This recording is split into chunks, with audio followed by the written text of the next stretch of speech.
Kurt, can you make me host again, please?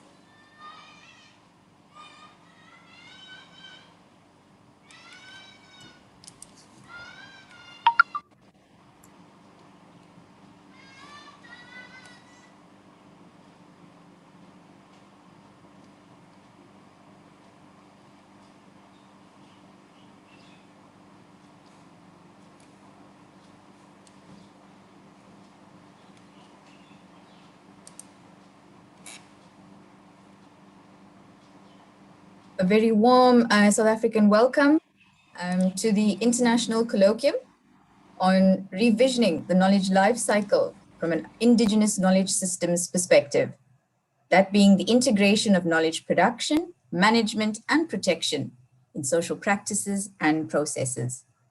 Ladies and gentlemen, thank you for joining us. And just before we commence, we'd like to go over a few house rules, please. The first of which, please can we have all mics and videos on mute when joining and when not presenting?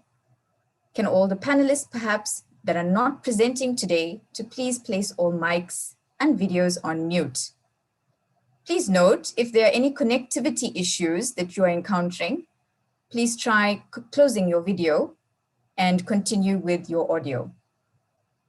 Colleagues that are joining us from around the world, if you have any questions or comments during the panel discussion, you can post them on the Q&A option on the bottom of your screen. Or alternatively, you could use the chat option. And then lastly, during the Q&A session on the program, you can also raise your hand and you can ask panelists or place your comments live. Lastly, kindly note that this event is being broadcast live on the UKZN YouTube page, and the link is currently available on the chat. Once again, ladies and gentlemen, thank you for joining us. Just going to... So as we welcome you to this international colloquium, I'd like to say that there are a few sayings perhaps that can best articulate the nature of this gathering. It is said that one finger alone cannot lift a pebble, or a single twig may break, but a bunch of twigs are strong. There is unity in diversity. And in the African continent, there are some languages that say umoja. This international gathering is hosted by the Department of Science and Innovation, National Research Foundation, Center of Excellence in Indigenous Knowledge Systems.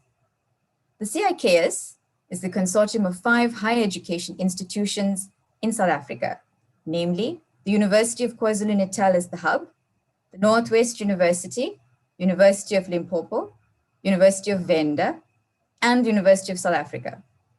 And that is not excluding our international collaborations around the world.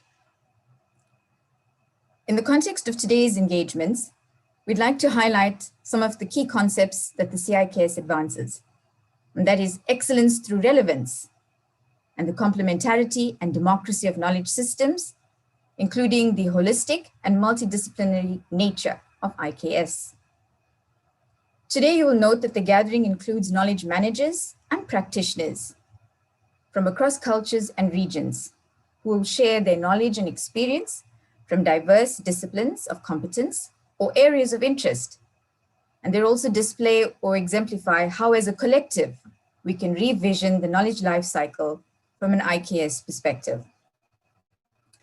So ladies and gentlemen, I'd like to bring into the forum Professor Hassan Kaya, who is going to give us a sort of genesis or background to the genesis and some of the key concepts of the international platform. Professor Kaya, your mic and video, please. Yeah, thank you, Ashiri. I hope you can, let me put it properly. I hope you can see me there. Good morning, colleagues. For those who are in Africa, in Europe, in America, and good afternoon, those colleagues who are participating from Asia. First of all, my name is Hassan Kaya, as Dr. Kimsami pointed out. I'm the director of the Department of Science Innovation, the National Research Foundation Center of Excellence in Indigenous Knowledge Systems, with its hub at the University of KwaZulu-Natal. First of all, I would like to express my appreciation for taking time to participate in this international initiative of establishing this international platform on revisioning the knowledge cycle from an African or from an indigenous knowledge perspective. And as Dr. Kimsami pointed out, the knowledge cycle from an IK's perspective is the integration of knowledge production, management, and protection. Yeah. So I would like to give a background how we came into this initiative, because I'm one of the architects of the idea. So I would like to share you what motivated us to come into this initiative, in which we would like you, especially young and emerging researchers, to participate in this initiative. The Center in Indigenous Knowledge System is actively working with indigenous knowledge holders and practitioners in local communities. And through this interaction, most of them have raised a number of concerns across cultures, geographical regions, and have tended to be critical on the way in which Western knowledge is being handled. And one of the major criticisms they've leveled in their interaction with us is that Western knowledge has tended to fail in the capturing of the cultural, dynamic, and participatory, complementary, and multi and interdisciplinary nature of indigenous knowledge systems. And as they've been always pointing out, that this is reflected in a number of ways. And one of them is the tendency to separate tacit or intangible knowledge from, like, spirituality, from explicit or empirical forms of knowledge. That is one concern. Whereas in the inter-indigenous knowledge perspective, these things are interlinked, they are not separated. Spirituality is part and parcel of indigenous knowledge systems. And also one of the criticisms which they tend to express is the tendency for Western knowledge to demarcate knowledge into individual disciplines, independent of each other. And the problem with this one is the fact that they argue you can't live today as a sociologist, tomorrow you live as an economist, tomorrow you live as a biologist. In practical life, where theory and practice works together, these things, these disciplines are interdependent and interlinked. And also they express that this tendency to separate, for instance, knowledge production, knowledge management, including sharing, preservation, and protection, is also shown in the way Western-based management, knowledge management instruments such as libraries, archives, museums tend to operate. And this has made them a bit irrelevant in local communities. I give example. Some years ago, before I came to University of KwaZulu-Natal, I used to work in Northwest University, and we established a museum there called Mpebato. It is right in Muruleng among the community. The museum is almost dying because it is not totally integrated. It's almost like an ivory tower in the local community because people don't see its relevance. It's just there. There are libraries across communities, but they're almost empty. First of all, if you go there, the books which you see there, they are books which American schools have discarded, and they are brought as what, charity into these libraries. And they've totally no link at all to local communities, to even the language. Mostly if you go to Northwest Province, they speak Setswana, and the language is in English, or sometimes also in Afrikaans, whatever. They are totally irrelevant to the community. That is one aspect they are playing, that these knowledge instruments must be relevant to communities' concerns and knowledge production.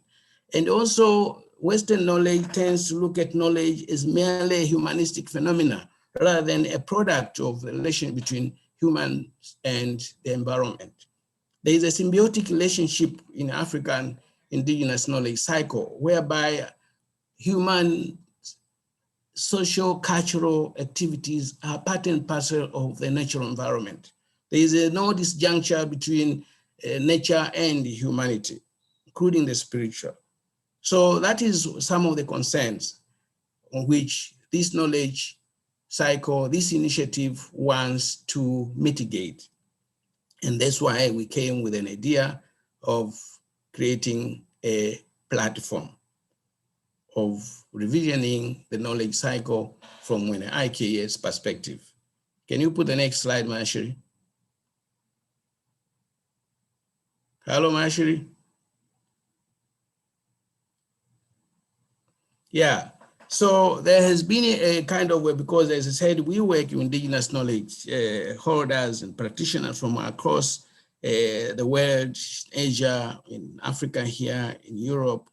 So there has been this call that let us revision knowledge cycle from an indigenous perspective. And this is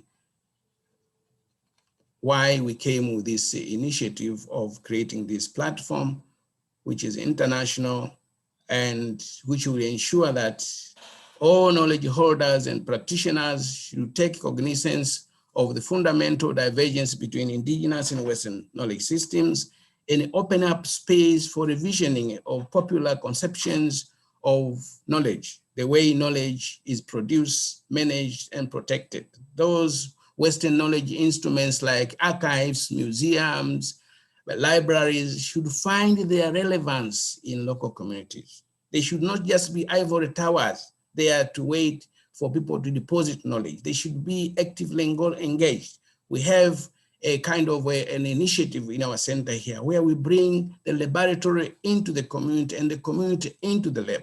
You are going to see how this we do in practice from the video we are going to share with you, how people, practitioners, farmers, traditional birth attendants, and other knowledge practitioners and producers, the managers, producers, protectors of knowledge through social, cultural, and spiritual protocols, which form like a string to link these different parts of knowledge.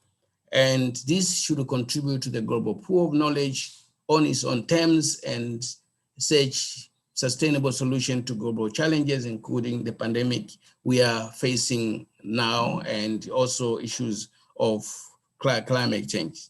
And it's on the basis of these considerations that International Platform Initiative puts participation of postgraduate students, emerging scientists, young people across cultures, across communities to be the critical mass of human capital to promote this integration of knowledge in a life cycle.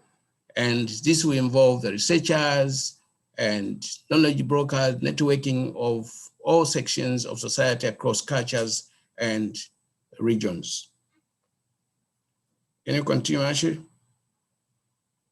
I think I should stop that because I was trying to give you a background why and how and what we want to do as we promote this platform. And this platform is not an event, it is a process in which after this occasion here, we devise a roadmap on how we carry the process to ensure that this international platform becomes an actuality where young people, researchers across cultures, across regions come together either twice a year or even 3 times a year to deliberate on how we move the process of integrating this knowledge cycle, whereby production of knowledge, sharing of knowledge, protection and preserving of knowledge becomes a process, a holistic process, rather than demarcated into different instruments and sections. Thank you.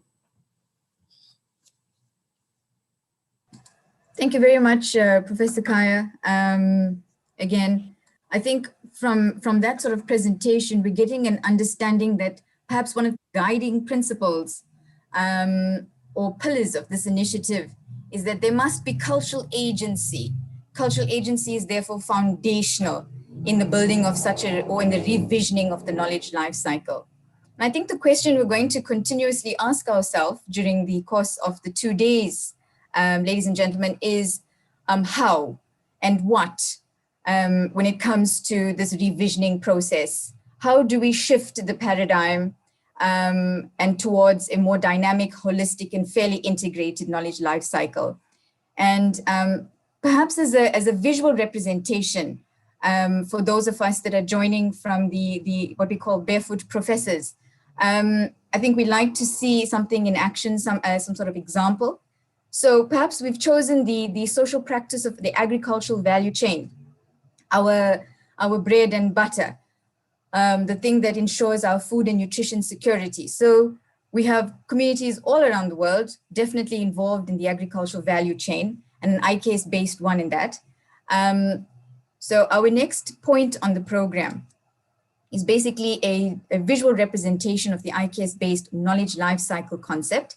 And we have Ms. Karen Ijumba, the project coordinator for the IKS Knowledge Hub at the CIKS.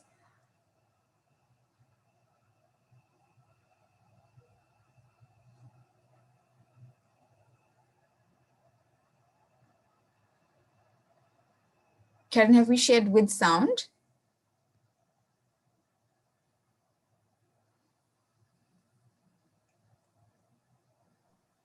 Yes, my sheet is sharing with sound. Thank you.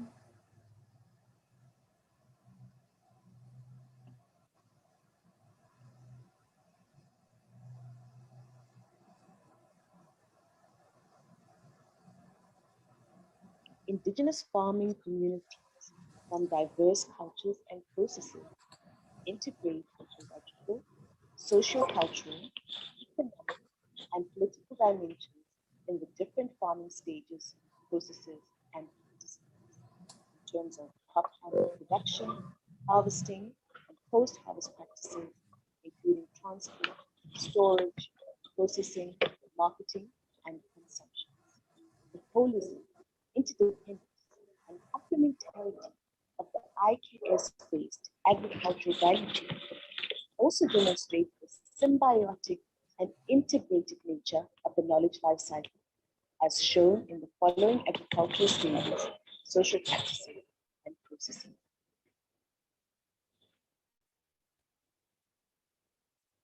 African traditional land acquisition. The process of land acquisition is an integrated and interdependent process that is informed by the food and nutritional needs of the family, as well as the ecological and spiritual needs. The process involves specific social-cultural protocols to address members of traditional governments and leadership structures in land accessibility, which are embedded in indigenous languages.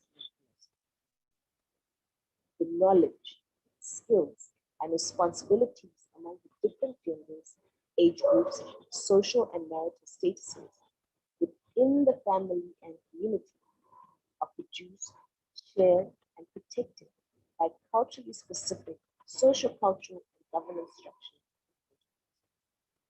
Collectively, these will determine the amount of land one receives from the community leadership. In most instances, this process could involve the following stages and social-cultural protocols.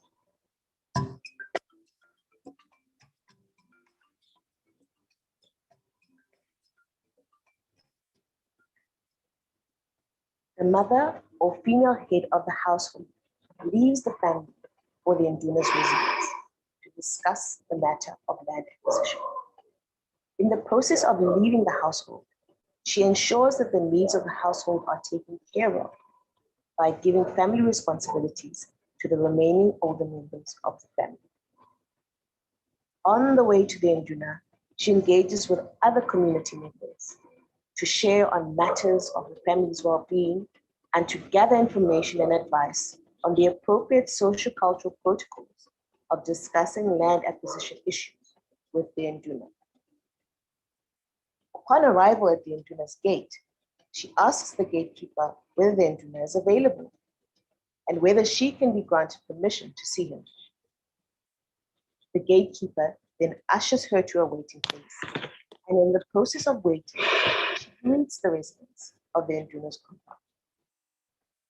When the Nduna arrives, she formally greets him using traditional salutations and compliments. She discusses general matters of the family and community, and may share a prayer to invite their ancestors to bless the discussion before addressing the issue at hand. The Nduna sits on the stool, and she sits on the ground in adherence to gender and social status protocols. The demonstration of respect for the Nduna's authority is communicated through physical and social distancing. After all the social cultural protocols of acquiring the land have been exhausted, and the family has received the land required for farming, the next step of this IKS-based agricultural value chain and knowledge life cycle is land preparation. Characteristically, land preparation involves plowing, harrowing, and leveling the field to make it suitable for crop establishment.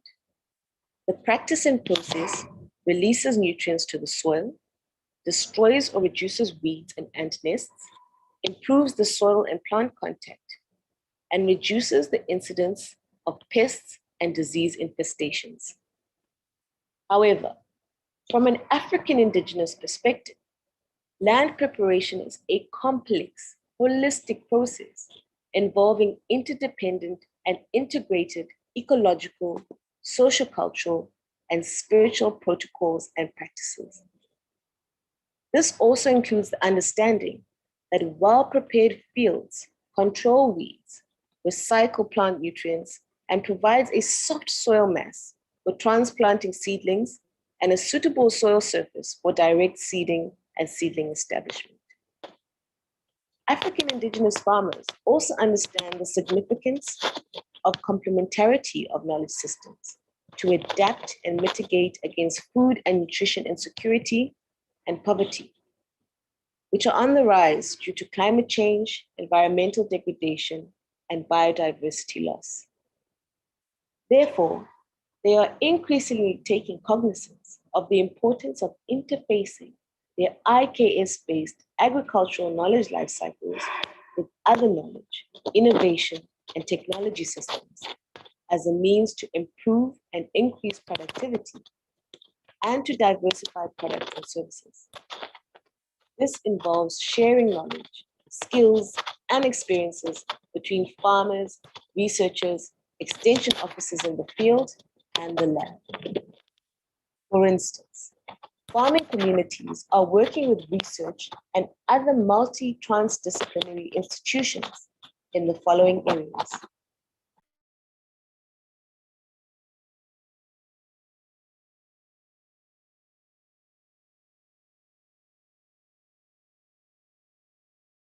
Seed and seed selection, and natural resource management, including water management, organic fertilizer production and utilization, and recycling. African indigenous farming communities across cultures and ecosystems, which largely comprise of subsistence women farmers, have a long experience in observation and experimentation with the natural environment and in social practices and processes. This enables them to produce, share, preserve, and protect diverse knowledge and skills involved in land preparation. The IKS-based agricultural value chain exemplifies the complexity and symbiotic interlinkage of social cultural practices and processes in the IKS-based knowledge lifecycle. The knowledge generated is managed, preserved, and protected as part of this complex knowledge lifecycle by social cultural protocols, including diverse roles and responsibilities according to age group, gender, and lived experience in diverse community disciplines of competence. The opportunity for different stakeholders, such as farmers, researchers, research students, extension officers, and community leaders to work together in this multi-transdisciplinary, complementary, and integrated knowledge lifecycle provides a platform for exchanging IKS-based worldviews, ways of knowing, and value systems, including approaches to knowledge production. The linkage between theory and practice in IKS-based knowledge life cycles emphasizes the fact that during knowledge exchange, new knowledge is also produced due to experiential learning. Moreover, the application of social cultural protocols in terms of age group, gender, and lived experience in diverse community disciplines of competence ensures the sharing and protection of knowledge, and repetition of social practices ensures preservation of new knowledge.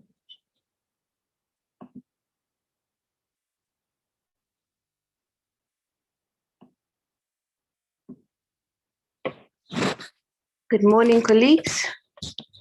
As they say, sometimes a picture is worth 1,000 words, or in this case, a video is worth 1,000 words. And we had hoped to express what we are thinking through in terms of an IKS-based knowledge life cycle through this artistic, creative, but then also very knowledge-infused video.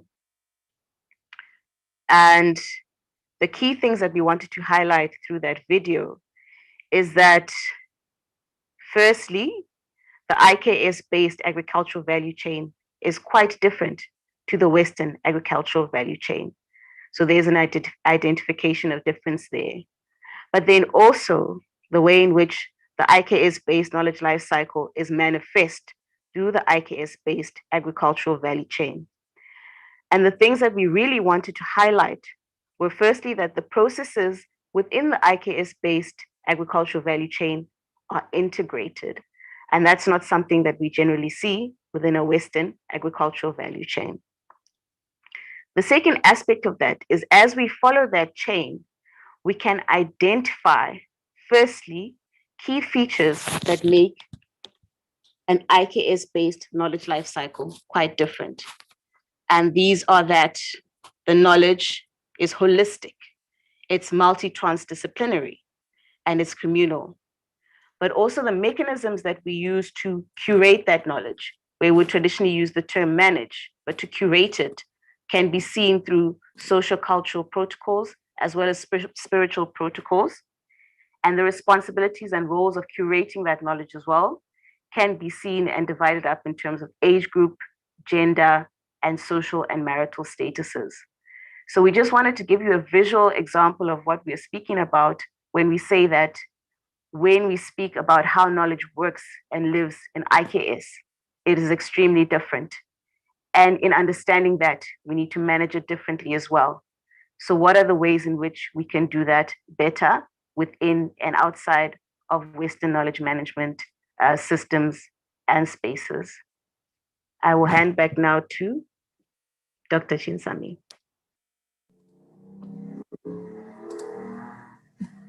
Thank you very much, Karen. So colleagues, I think firstly, also like to perhaps give us an understanding of how the video, which is still very much a work in progress, colleagues. So it's not something that's concrete or finalized. And this is where we are looking for a lot of input and relationships with different cultural backgrounds, different knowledge practitioners and sorts. If I just give you an understanding about Karen, not only is she the researcher, or she calls herself an occasional archivist, she's also an arts and cultural reveler. And she's the one that is coordinating the project right now. And she has, I mean, in terms of her background, she has that law, heritage, public culture, arts and culture management background, as well as a digital archivist. And this is where we're trying to find that sort of fine balance between how to have that true democracy of knowledge systems, how to have that complementarity of knowledge systems, while still putting forward that concept of an integrated knowledge production, management and protection concept from the IKS-based life cycle. So I think we're going to have a lot more from all of the panelists, examples of how, you know, firstly, the foundational and conceptual ideas of what an IKS-based life cycle looks like. And then we're also going to continuously challenge ourselves, encourage ourselves to look for the examples out there where the true museums, archives are within the communities, within our cultural communities. So thank you, Karen, for that presentation. I think we're going to keep revisiting that, colleagues. It's not, again, just a presentation for the sake. It's something that we're going to keep working at, something we're going to keep referring to, and we're definitely looking for all of our, again, shared experience and knowledge on the concept. So I'm not sure if we'd like, perhaps, Prof. Kai, if you want to say some other words to kind of link the platform initiative to the visual that was presented by Karen. But if not, Prof. Kaya? I think let's continue with the other presentation then. Not a problem. They've been articulated on what we want and how the other colleagues can come in.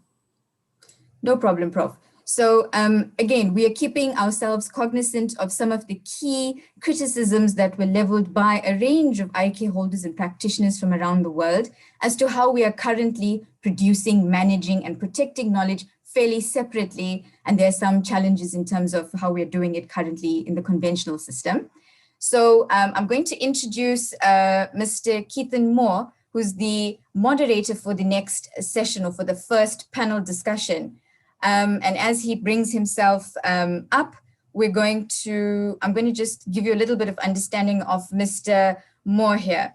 Mr. Keithan Moore describes himself as a youth speaker, a researcher, and a policy maker, and a law graduate from the University of Delhi, India. And most recently, I think about a week or 2 weeks ago, he received the state's highest youth honor, the Vivekananda Youth Award from the government of Uttar Pradesh in the field of academic excellence and smart learning. And I can assure you, ladies, we are looking to, ladies and gentlemen, for the future of this young man. He has participated on numerous international forums, sharing his thoughts on Indian indigenous knowledge systems and its particular role in achieving sustainable development goals. He's an action-orientated type of person.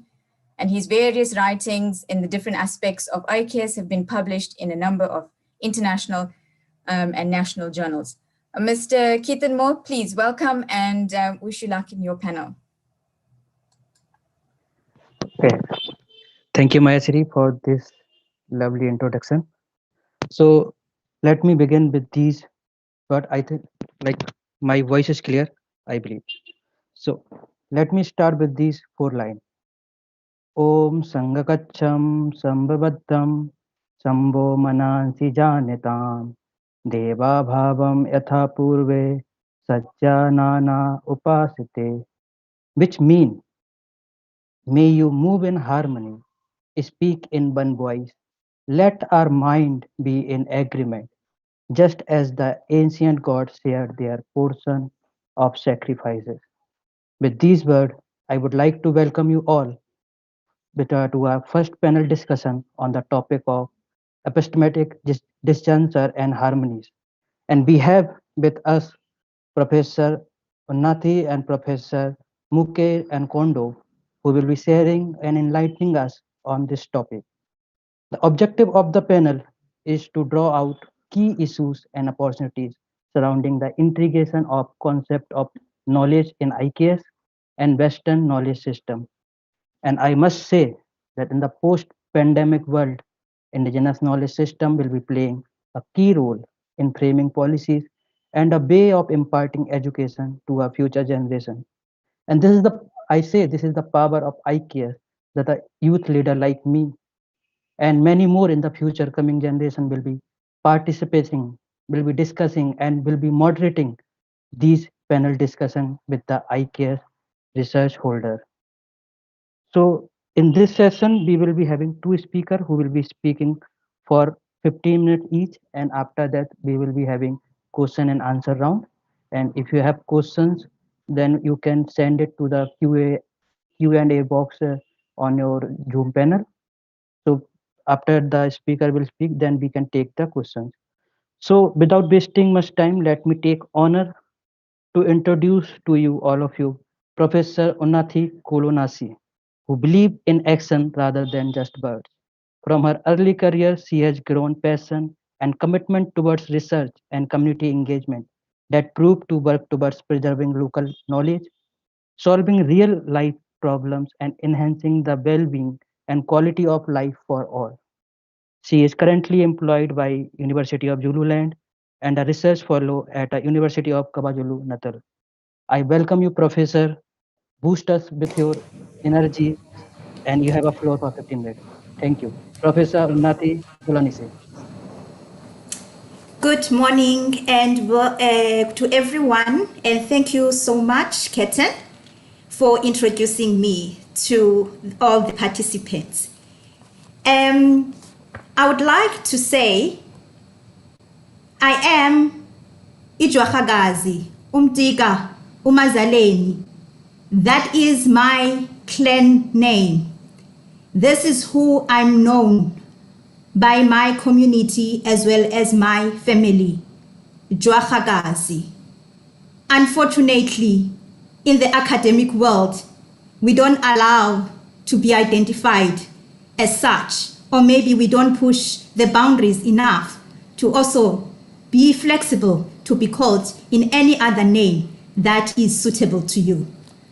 Without wasting much time, I would like to start by saying, according to the scholars, about 3 decades ago, worldwide interest towards the concept of IKS emerged, though the knowledge existed long before. In the last decade, we have started to see some progressive outcomes from various countries. You can name China, India, Kenya, and Asia. Certain governments have taken a position to encourage, support, and recognize the potential contribution of people's science in shaping the quality of life of many communities. Applause are given to all the champions of IKS globally because there are valuable lessons and significant progressive evidence that is being observed, and this is appreciated because we are starting to see change as well as transformation. But there is a need to constantly reflect on the journey taken so far. And for us to move forward, we need to have discussions like this one that we are hosting today. And we are grateful to the Center for creating such an opportunity.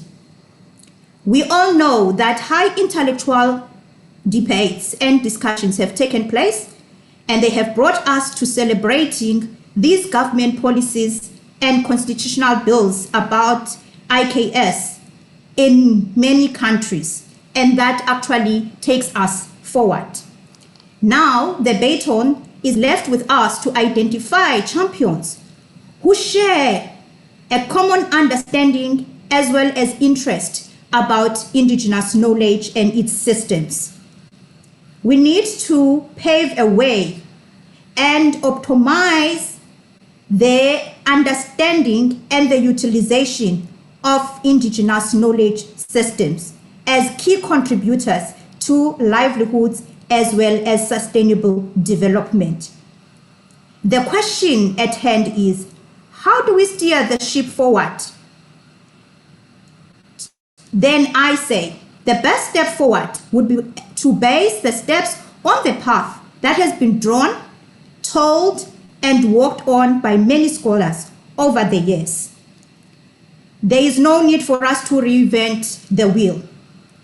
I must go back to what Dr. Chinsemi said earlier on as one of the objectives of this colloquium, which is to revision the IKS concept.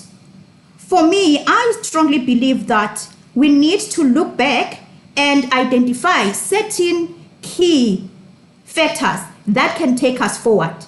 I have tried to summarize some of those key factors. I'll go through them now. And I know that Professor Kaya, as well as the video that was just shown, has actually elaborated on those. The first one that I think is very important for us to look at is the demystification of the negative meaning of IKS. There is a negative connotation of understanding the concept of IKS and its systems. Most often it is looked through the eyes of poorness, vulnerability, disadvantage, and backwardness.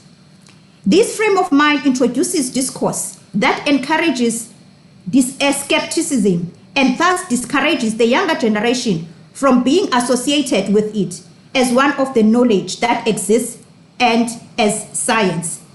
An alternative view is urgently required.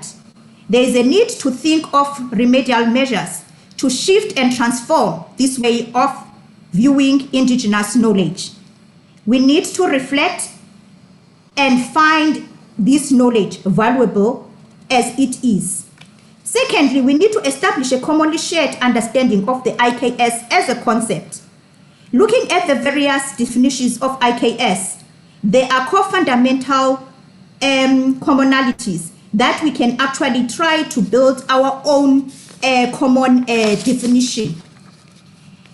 When I look at the IKS definition, for me, this is what it means. A unique local-based holistic knowledge, science that denotes the understanding, perceptions, and attitudes, skills, and the philosophies accumulated over generational encounters that serve as a frame of reference of how the world is viewed by a certain community or society at a specific time of their lifespan, to inform and shape decisions, to guide the way of life, that is their norms and values, and to enhance their well-being as well as quality of life.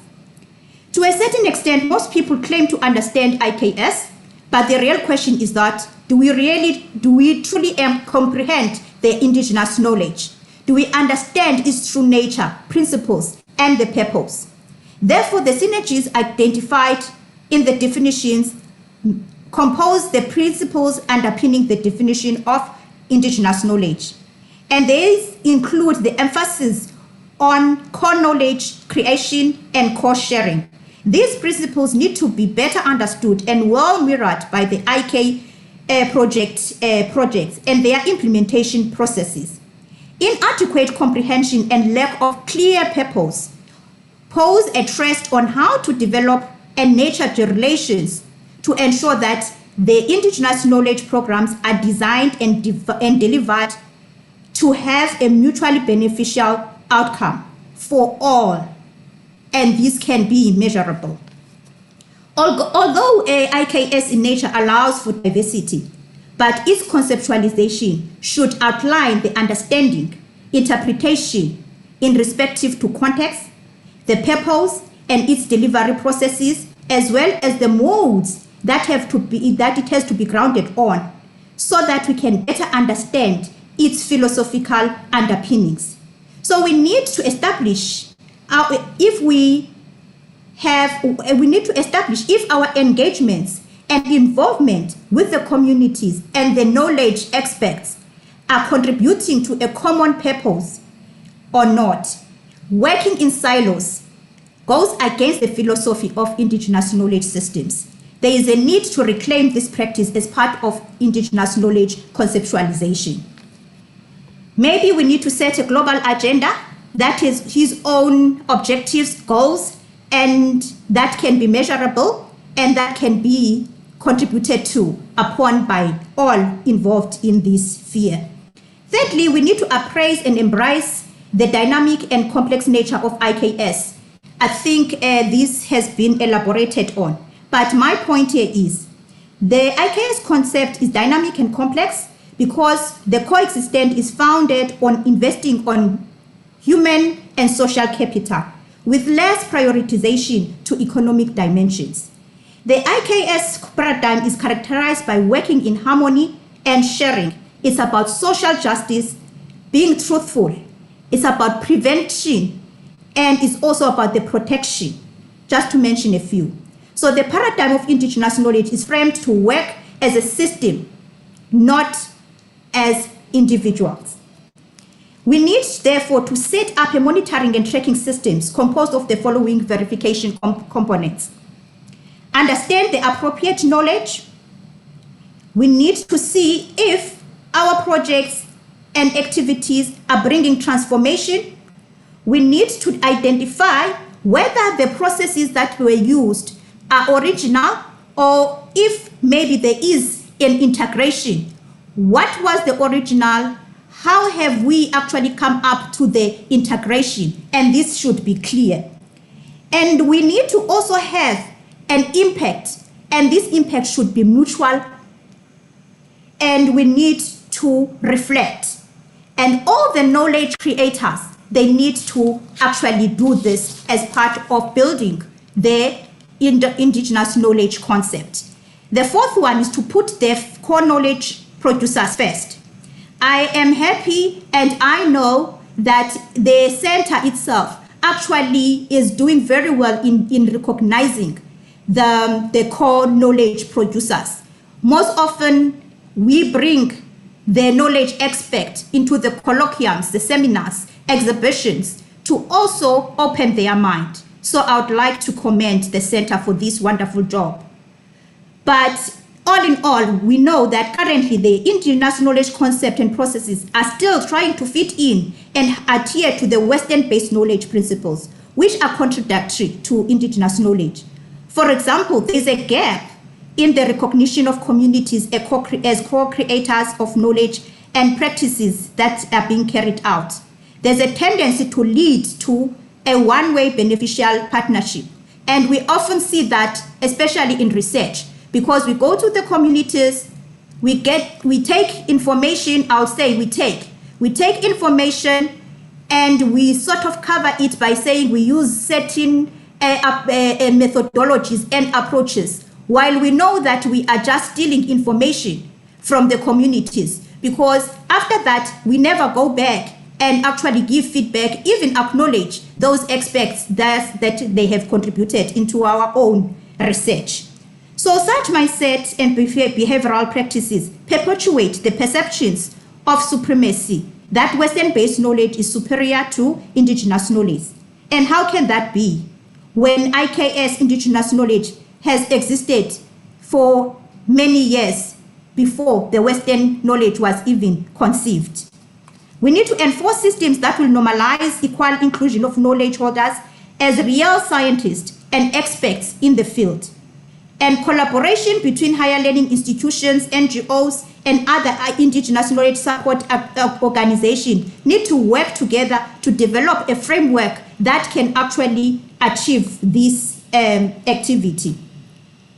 Maybe, for example, we can, as the centers who are actually offering the indigenous knowledge, have some field schools attached to them, or even work on the postgraduate qualification, especially that is going to be on indigenous knowledge. If you have a degree qualification, maybe we need to look at making sure that we are building in that qualification should come with practical, so that when you are engaging and involving the communities, it's not a hit and run, because that is not how indigenous knowledge should be working. The fifth one is indigenous documentation and dissemination that should be relevant and appropriate for the 21st century. Professor Kaya has actually elaborated very nicely on this one, so I won't waste time on it. The sixth point is to set up indigenous knowledge systems, fit methodologies. Currently, most of us, we are actually relying on the qualitative paradigm in order for us to carry our research. However, the institutions that we are working for, the policies actually force us to actually now get other ways so that we can satisfy the regulations and the conditions for the postgraduate qualifications to be achieved. And this needs to be taken care of in order for us to move forward. We need to respect and accept that indigenous knowledge is a knowledge on its own, and it's a science that's got its own unique attributes, and we need to make sure that we set systems that are going to promote that. The last point that I would like to make is for us to take an unshaken position regarding the validity of the indigenous knowledge. Why am I saying that? I mean, for me, this should not even be a debate. The validity aspect of our knowledge, it has been proven over and over and over. And there's the knowledge and the information that has been provided by indigenous knowledge has actually created what we call the Western-based knowledge and the science. And for that matter, the science itself cannot stand on its own without the indigenous knowledge. So why should we now be talking about validity and trying to prove the validity of indigenous knowledge? However, if there is a need to go that way of validity, then maybe we need to be looking at the measures of now assessing validity of indigenous knowledge. But the experts and the practitioners in the field should lead this. As stated by Professor Kaya, indigenous knowledge in nature is practical. There's theory and life, and these, they work together. How do we now take out life from our research? How do we take out life from community engagement? How do we take life from the development activities? Therefore, what I'm going to do now, I am going to be sharing with you my own experiences. So I'm going to share. Let me know if we see this.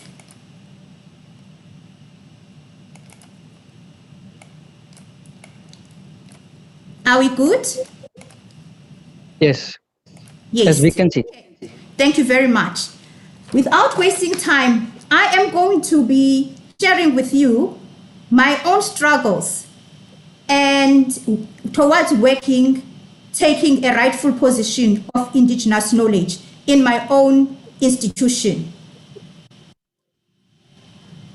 So these are my lessons and struggles. First of all, indigenous knowledge has been the foundation of building the Western science. I think I've mentioned that.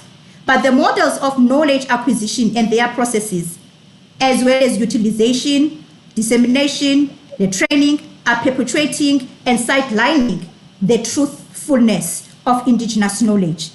So for me, I still feel that we are still exploiting the indigenous knowledge.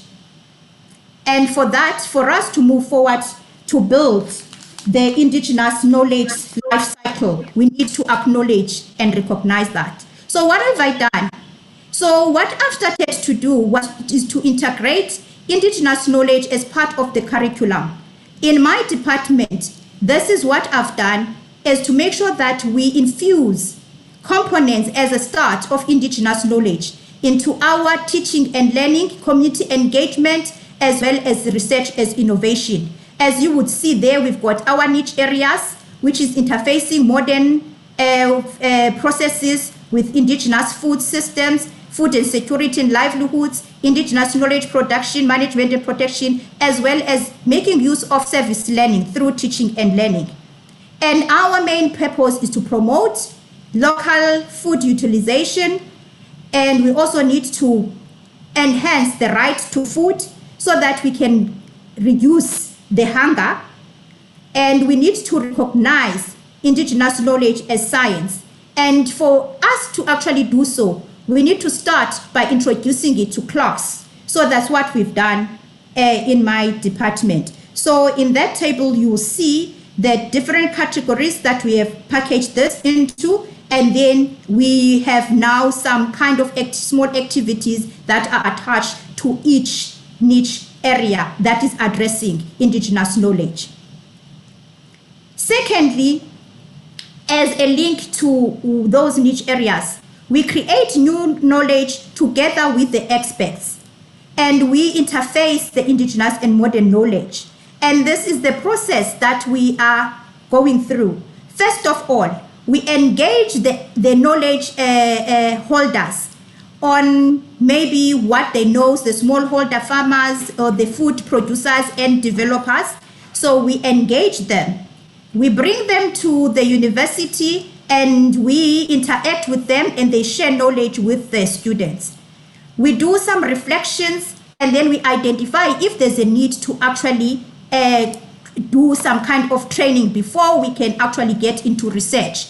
We work with them when we are doing our research, And then we see if there is an action that has to be taken, maybe training again for them, or maybe developing a project for them to take on. And then we have a reflection again.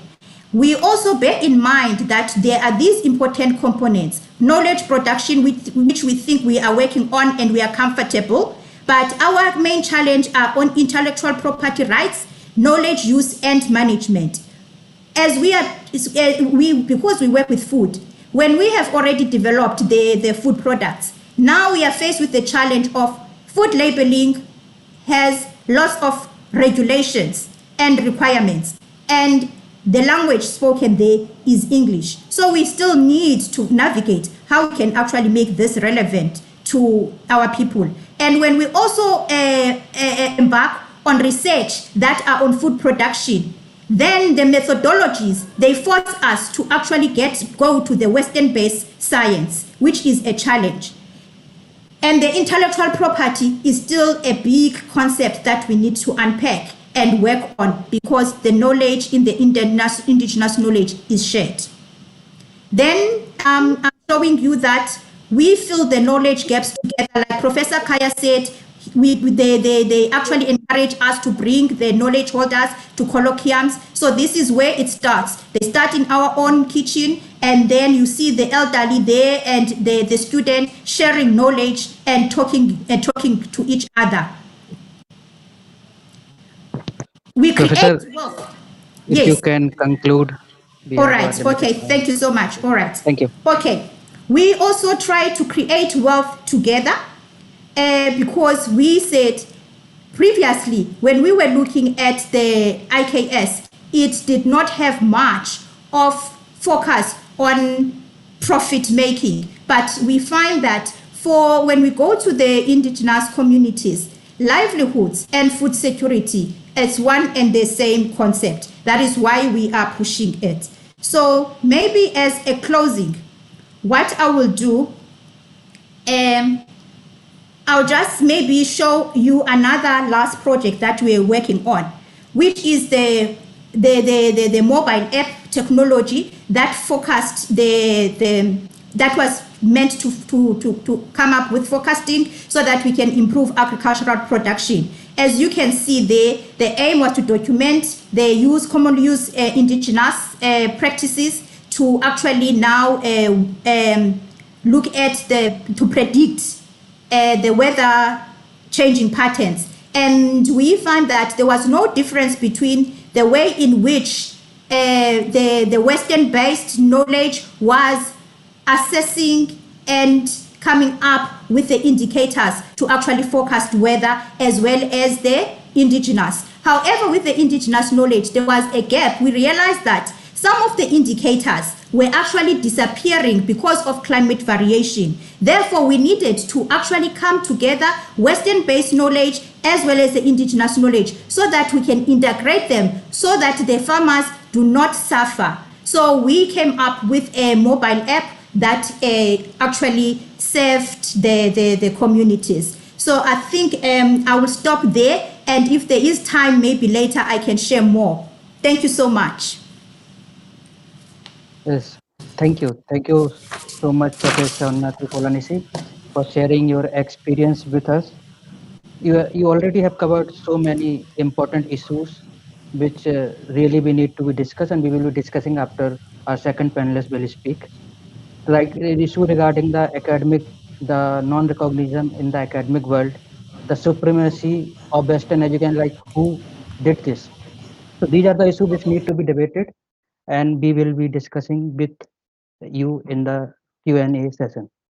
So now let me introduce you to our second panelist, Professor Muke and Kondo, a man with wisdom gained from his vast experience in life, from social policy maker to discourse analysis scholar, from holding highest academic post in different universities to the editor for national publication. Professor Kondo believed that there is no necessary connection between the growth in technical skill, professional competency, and the successful bringing about a and they exist to serve in caring and cohesive society. Professor, it's my honor to welcome you, and I request you to enlighten us with your thoughts for next 15 minutes. Professor Muse and Kondo. Please, sir. Okay. Well, thanks very much, Chair, and thanks, colleagues, for the honor of inviting me to be part of this conversation. Really want to commend the Center and UKZN for a marvelous initiative. I have only a few minutes to do this, but 2 days ago, I sent through my more comprehensive statement on this subject, and I hope it has been circulated. What I'll do now, I have 10 slides and quickly summarize the drift of my argument very quickly, and then we can pick up ideas later. I want to start off, by saying that when it's so difficult to understand terms, particularly when you want to understand how people understand. It's a very reflexive process. It makes the language quite tedious at times. We are used to understanding the world within the context of a single knowledge system. Because of modern politics, we tend to understand the world and the way the world is being understood by others through Western categories, through Western normative frameworks. But now we are being called upon, and I want to suggest that we begin to say, particularly in COVID-19, where our shared vulnerability as Homo sapiens is quite graphic. Now, how the knowledge systems can be used together to solve some of the more fundamental problems that all humans, all Homo sapiens confront in the world.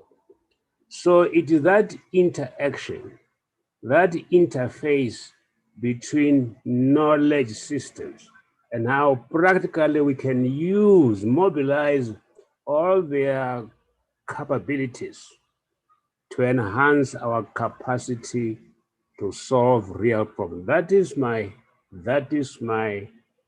premise. But let me begin at the beginning.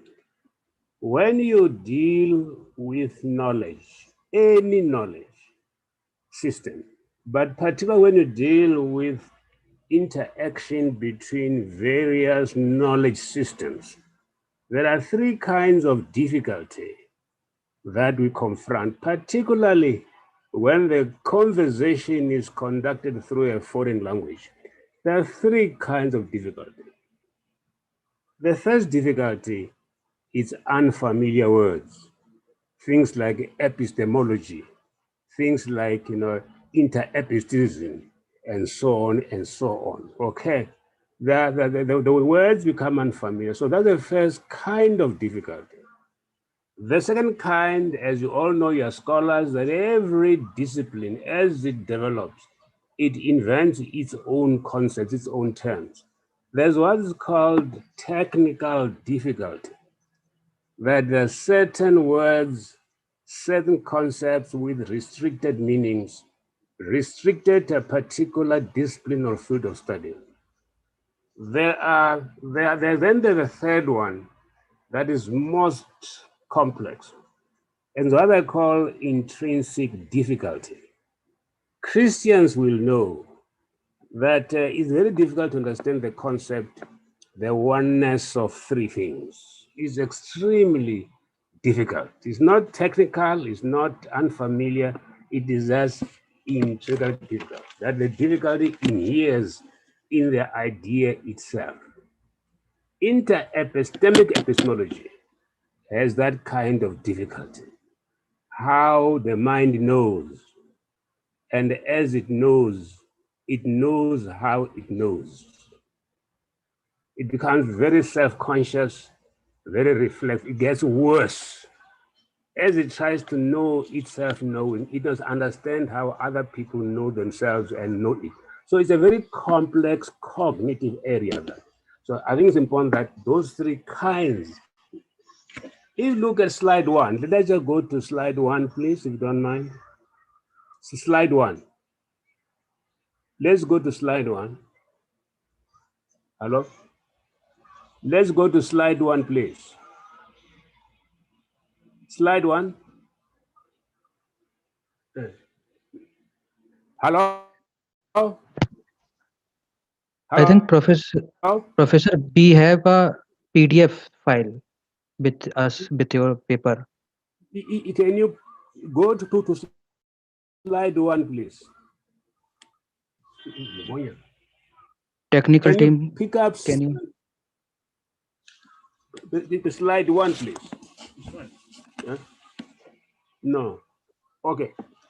If you look at slide one, it's not here, but I think what I do in slide one is that I explore the idea that when knowledge holders coming from different communities, we do not interact regularly and intimately, they find it difficult to communicate.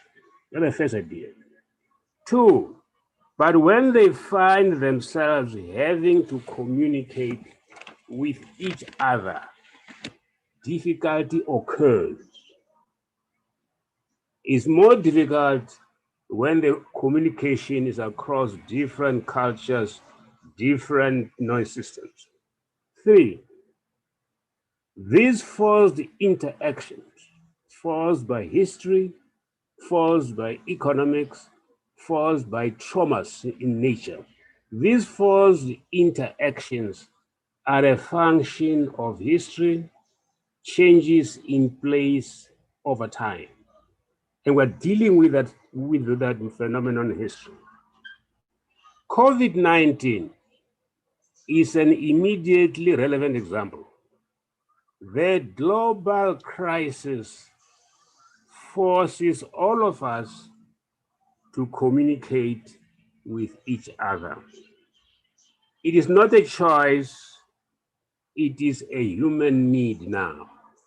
Now, how do knowledge systems work together to help us deal with this problem? That is okay.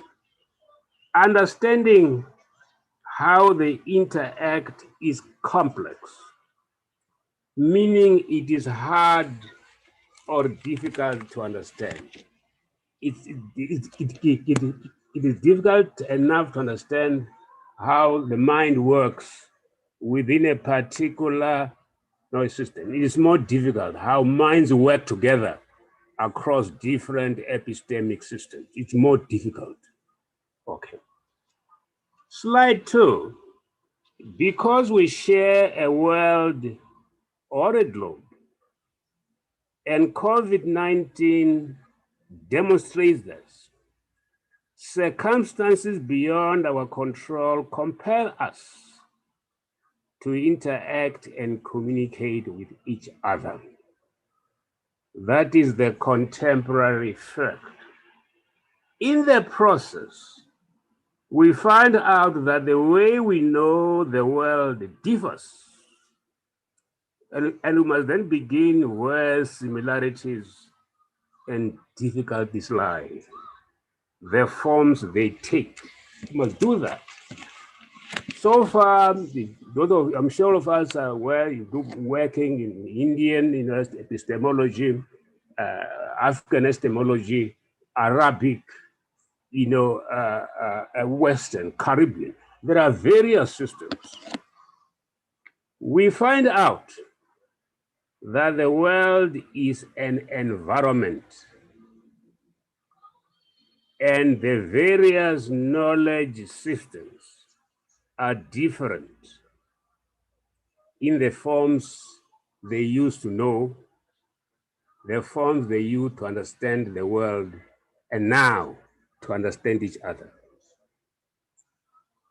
When I say inter-epistemic, it comes from the prefix inter, Inter as in international, interdisciplinary, intergender refers to the way we communicate between and across differences, across identities, across distances.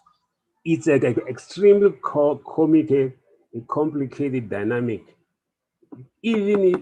particularly given the history of our world, particularly after the collapse of the Soviet bloc, when suddenly the world needs to find each other.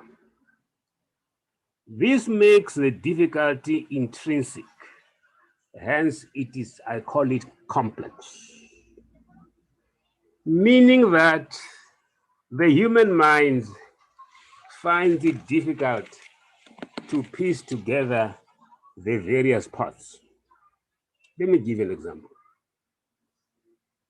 We have just found out at this in South Africa, where we are now obsessed now with corruption. But we find out now that the word corruption has traveled from culture to culture, from one system to another. There are languages where there's no equivalent for corruption. In 1994, I was asked to host a number of election, the watchers here. They came from all over the world to come and watch how we in post-apartheid are trying to deal with elections.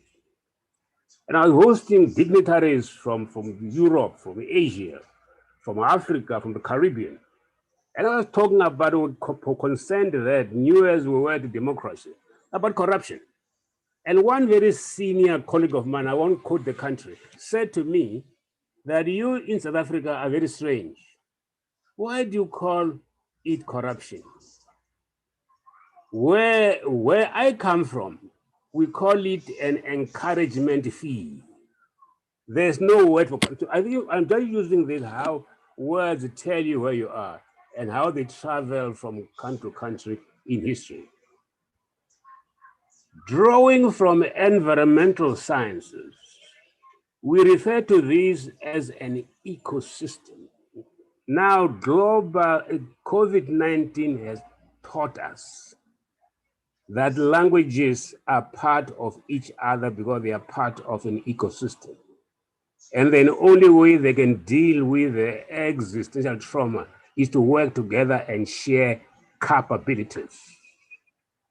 For years, I, as a Pan-Africanist, was preoccupied, and rightly so, with so many other people, with how to preserve and protect the identity and uniqueness of African epistemology. And there's a good reason for that. And we're still doing that because of the way we were humiliated. But now we should continue with the authenticity debate. But authenticity must move towards how we establish a framework for solidarity across difference. That's why I call it inter-epic. So IKS now must assert itself in a world of knowledge systems. But it cannot solve modern problems all by itself. So it must find out how IKS, Indian systems, Chinese systems, Arabic, Western, Caribbean can come together to solve their problem. Let me give an example. We have a problem in this country and in India, in other words, gender. I spent two years ago, I spent 2 weeks in New Delhi. And I was amazed, and addressing universities, and I was amazed at the intensity of gender-based violence in New Delhi, comparable to what we're going through here. So I'm trying to say, as we do this, we must find out how these phenomena are articulated and how the articulations can be shared, because we seem to be dealing with the same predicament that takes various forms. Slide 3. How to work out ways of understanding how the various knowledge systems function, how they are structured, how they mean. From this, we need to learn to collaborate. We need to be creative. How the Arabic language means, how we attach meanings to things. And we attach meanings to things differently in different environments. But now we must find out how these meanings can work together because we have common problems. Slide 4. To manage how to interact across knowledge distances, we need a strategy. And this I want to direct it to my friend and colleague, Professor Kaya. We need we need now not a paradigm. We don't need a plan. We don't need a program. We don't need, that is, to come with predisposed ideas about how to solve this problem. We need a strategy that is tentative, that is experimental, that is flexible, and that is responsive and hospitable to difference. We need that. We need to be able to ask the right questions. The snake, if you look at our national development plans, and so on and so on, assumed in the underbelly of the plan are assumptions, predispositions. But what this needs now with COVID-19 is not a plan, it's not a set of impositions, but strategic questions on how to deal. But the difficulty, as you will know, is how to ask the right questions. One thing that the Western, going back to the Greeks, is how we in Socrates, you understand how asking the right question is the beginning of epistemology, not finding answers. Okay. We need to be, we need to be able to ask the right questions. We do not need a plan with predetermined ideas, which tends to close out so much that is new, so much that is strange, so much that is foreign, so much that is called expatriate. We need to do that. As we learn, to speak to each other, we discover differences. We discover equivalences. We discover correspondences.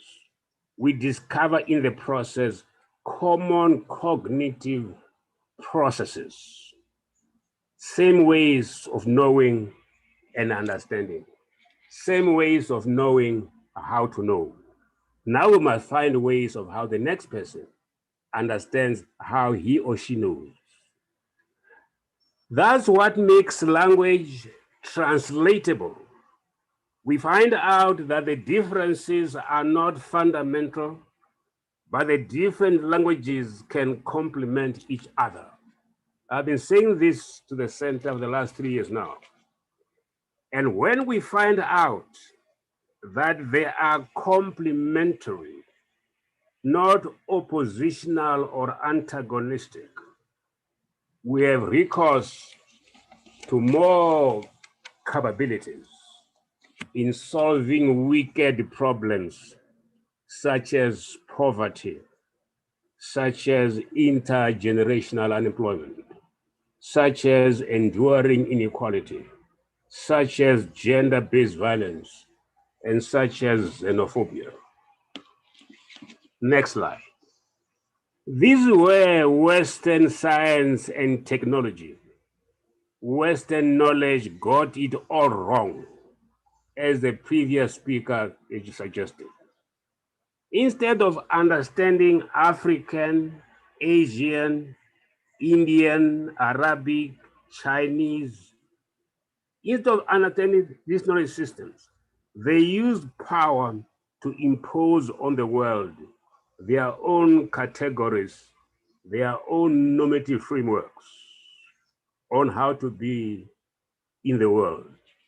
That's what the whole of Foucault, is about this. From madness and civilization, the archaeology of knowledge, and so on, the other things. He really captured the core of the problem in human relations worldwide. How those who have power can impose the way that they see the world. They are categorical in imperative. They are ordering of things on others. And we are trying to reverse that. We say, no, we don't want a centric approach. We are tired of hegemony. We want an ecosystem approach where everybody shares knowledge because we share vulnerability now. As I said, COVID-19 exposes the folly in Western attitudes towards the knowledge systems in other countries and regions. They could not, fathom the cognitive process that go in African agriculture, as somebody said, African architecture, African graphic arts, African music, and so on. They cannot capture the complex dynamics between the body and the mind and the spirit in our disciplines, in our art forms.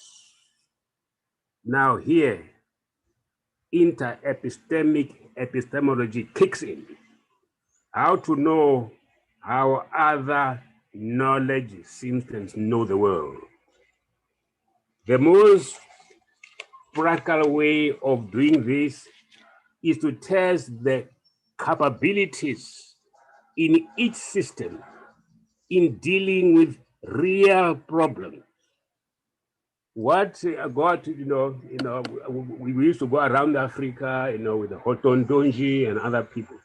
Our problem, particularly African philosophy and African humanity, that we became as abstract as Kant and Hegel, instead of taming this concept to deal with real problems in real life. We call this practical. Americans call it pragmatism. We now need a new way of sharing knowledges. We need a shift in our ways of knowing. We need a new paradigm, particularly now in COVID-19, with these radical uncertainties. To manage knowledge interaction on how we solve practical problems. The IKS Center, and I discussed this part, and I want to acknowledge my friend's contribution here, Professor Kaya. We now to solve problems. The IKS Center needs to sophisticate its management structure, and this is very important going forward, because this whole thing is so complex that the center must be empowered to deal with complex structures, complex functions, and the interactions between various structures and functions. We need to assist them. There's a deal within the project because the project is long-term. It involves intricate planning processes. It will be very costly and will involve various stakeholders from government, the private sector, and society. These structures need to be coordinated and integrated. And you can't expect Professor Kaya and Dr. Maestri to do these things all by themselves. They are trying their best, but it is much too complex. They need more resources under them. Special stakeholder and relationships management skills are required. Particularly important is the need to mobilize resources. I think this is where the rub is. Government cannot do it alone. So we must make sure that the inter-epistemic project is good for business. It is good for trade. It is good for industry. Make it attractive, make it profitable. Otherwise, you won't get much support from those who have big, deep, pockets. This needs a refined resource mobilization team within the center to assist Akaya and Dodamashi to do this job. Otherwise, we are seeing here history in the making, preparing itself for the ultimate. We have been all over Africa. We have formed networks, organizations, unions, forums, whatever, but we failed to identify the source on how to manage our capacity to make things happen in the world. Ideas are not enough. You can talk of negritude. You can talk of indigeneity, you can talk of, but unless you can manage material resources, you are going nowhere. So we must make sure that the inter-epistemic project is good for business, it is good for trade, it is good for industry. The ability to make better use of material and human resources is the reason why the West continues to rule the world. To do all this, the IK Center, as Professor Kanya suggested 2 days ago, the IKS Center of Excellence needs a special purpose unit. I want to thank you, Prof. Kanya, for coming up with this idea. The center needs a special purpose unit. Of all its work, the special purpose unit will have to come up with a template to measure change and progress. We have been involved in Pan-Africanist discourse for over 60 years now, but we still have to come up with an index for Pan-Africanism, how we can measure. And this, we need to come with that index. We need to come with a set of traits we can use to measure inter-epistemic progress. I think it's important that I end up here and go back. These are complicated issues in terms of structure, in terms of function, and therefore we need a special purpose unit. Thanks very much. Okay, thank you, Professor Nkondo. And you rightly highlighted the difficulties which we face in IKS knowledge system. And I say it's a unfamiliar bird which you talk about the technical difficulties in your presentation, which you talk about. It's become more difficult for the young people like me when we try to understand those things. So you rightly highlighted those things. I really thank you for enlightening us with these words.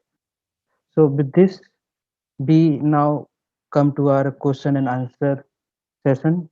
If you have any question, you can kindly post it in the QA and chat box. Before this, I would like to invite Professor Onnathi to take one question. And the question is, before I tell you the question, I wish to highlight one incident in India, recent incident in India. There is one great engineering institution of India, IIT Kharagpur. It has recently released its annual calendar. It is related to the indigenous knowledge system. And there is so much criticism of that institution that how you are promoting indigenous knowledge system. So the thing which you also highlighted in your presentation that the recognition of IKS research as academic in the academic institution is very difficult.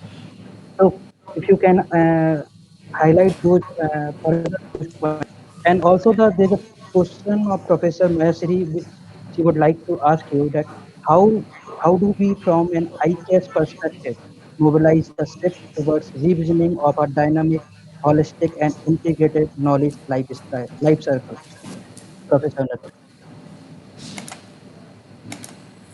Hello, Ketan. Can you just repeat your question? I didn't capture the last part.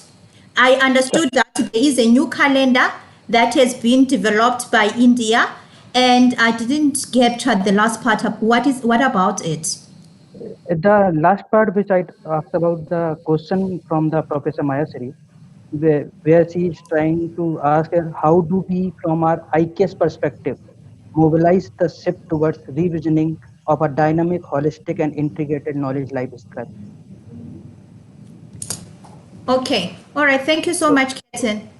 Yes, as part of actually revisioning the indigenous knowledge concept, I think for me, both the communities as well as the higher learning institutions, they hold the key to actually change the current phase of indigenous knowledge. Why am I saying this? When we are talking about development, we are talking about moving forward. Like Professor Kondo was just saying now, there's a lot that is involved, which is about behavior change, which is about the attitudes, which is about the perceptions. I think this is the element that maybe for quite some time we turned a blind eye on this. How we manage the behavioral aspects of communities as well as the recipients of the indigenous knowledge. Therefore, we need to accept ourselves, because for me, I think the major challenge is we do not trust, we do not believe in ourselves, we do not have confidence of this kind of knowledge that is within our access and is available. So this is where now we're saying other countries such as India, they have made it a norm. It is acceptable. It is part of. It's the way of life. It's normalized. But in other countries such as ours, this is not yet there. Like for example, if we go back to the issue of COVID-19, currently the local communities, they've got their own way of managing the infection. However, their ways of doing it, they are being questioned. So that is where we are at. Okay, thank you. So, Professor Nkondo, if if Yes. I would Yeah. like to ask you, like, you have been associated with the academic institution for long, and you are dealing with the faculties, teachers. So, how you will, what message I say you would like to give to the teacher community to include the IKS perspective, the indigenous knowledge perspective, when they are taking classes in the classroom, how they will impart those skills in their teaching habit. So, if you can highlight those things. Well, that's very important. That's very important. If you look at my paper toward the end, I rest. It's a very difficult. It's one thing, colleagues, to conceptualize, to act in an abstract, discursive manner. It is another to be particular and concrete. You know, it's a. I would say, fortunately, we have experience now from moving from disciplinary to interdisciplinary curriculum, and even from interdisciplinary to transit. So we are used now as scholars, as teachers, to negotiate epistemic process in between spaces. But it's very difficult now if we continue in the old Hegelian way of being abstract and theorize. We won't go anywhere. The best way of taming the complexity is to say, if, for example, just now we have very serious problems with gender violence. I mean, it's becoming, at least in South Africa, very, very, very, very tragic. But you find the same thing in New Delhi. You find the same thing in New York now. We differ, but we have the same why women are abused and killed. So the best way of dealing with the sharing of systems is to say we all have a common human predicament. How does Indian science and technology deal with this violence? How does the Indian knowledge system deal with, how do the Chinese deal with it? How do the Americans, how do Africans? So you tame the complexity, you concretize the abstraction by forcing them to respond to a problem in real life. That's how you materialize abstraction. And the children and the students relate to that very, very important. The second way of dealing with it, I've been saying, and I've been saying to to my friend in the left, I mean, you can talk, about abstract things like dialectical materialism. You can do these things, but at the same time, you got to, most people in the world, certainly in Africa, discuss things not through abstraction, but through storytelling, through anecdotes, through narrative.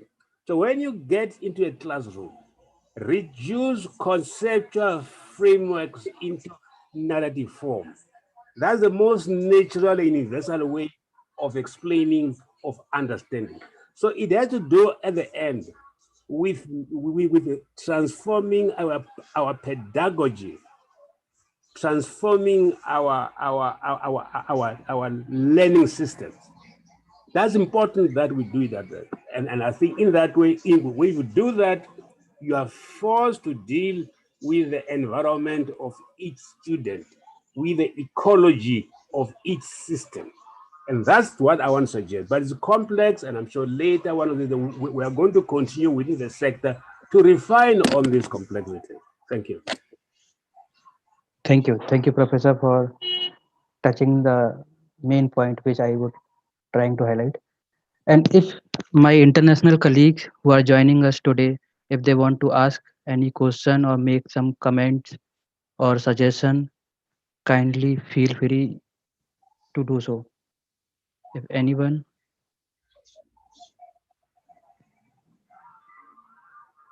Okay, so you can ask. I'll ask one more question. Then, if you are interested, then kindly write to in the QA and chat box so I can read. So I would like to ask Professor Unnati regarding the point which we see try to highlight in her presentation, and she also believe the person who believe in action. So our panel discussion is about there is a disconnection, and now we are building the harmony between the IKS and the Western knowledge system. So we know that sustainable development goal, which the United Nations goal, which we all are trying to achieve.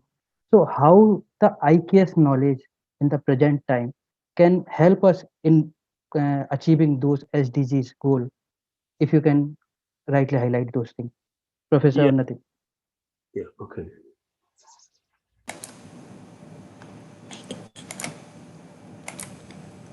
Hello, Ketin. So what is it that is happening at schools? Sorry, What is it that is happening at schools? I didn't get it. How do we I'm saying. address that? Okay, I am just asking you that there is a debate of sustainable development goal, the SDG goals, which the Oh, United Nations trying to achieve till 2030. yes. So that topic of our discussion is today is that there is a disconnection between IKS and Western knowledge system. So today we are here to build a harmony between both. So I am asking you that how IKS can help us to guide in the way to achieve sustainable development goal in the future. Okay. All right. Thank you so much for that question. I think it's very, very important. I am going to be responding to this question from the practitioner's point of view. For me, I believe that in the olden days, sharing of information, also education began at home. Due to the modern society, there are some family structural changes that have occurred. Because in a normal family setup, there will be someone who's responsible to actually share this intergenerational information with the children. And that role was usually played by the grannies, as well as the sisters to the father of the child. Because of urbanization, this setup has actually changed, leaving a huge gap on how we actually now take information and address the global agendas or the challenges that are affecting our society.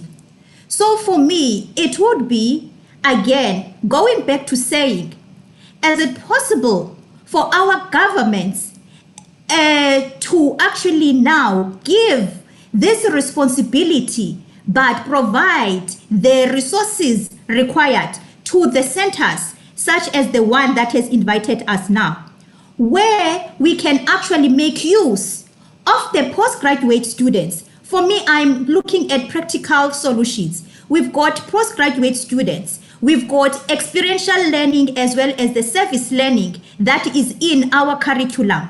What is it that the students are actually doing? What problems are they actually solving? Can we actually now infuse the issues such as sustainable developmental goals as part of curriculum, problem-based, experiential learning, where we bring in people from communities like the grannies to come and exchange information? How has this been in our current? If we are talking about the food security, what is conceptualized as food insecurity in an African context?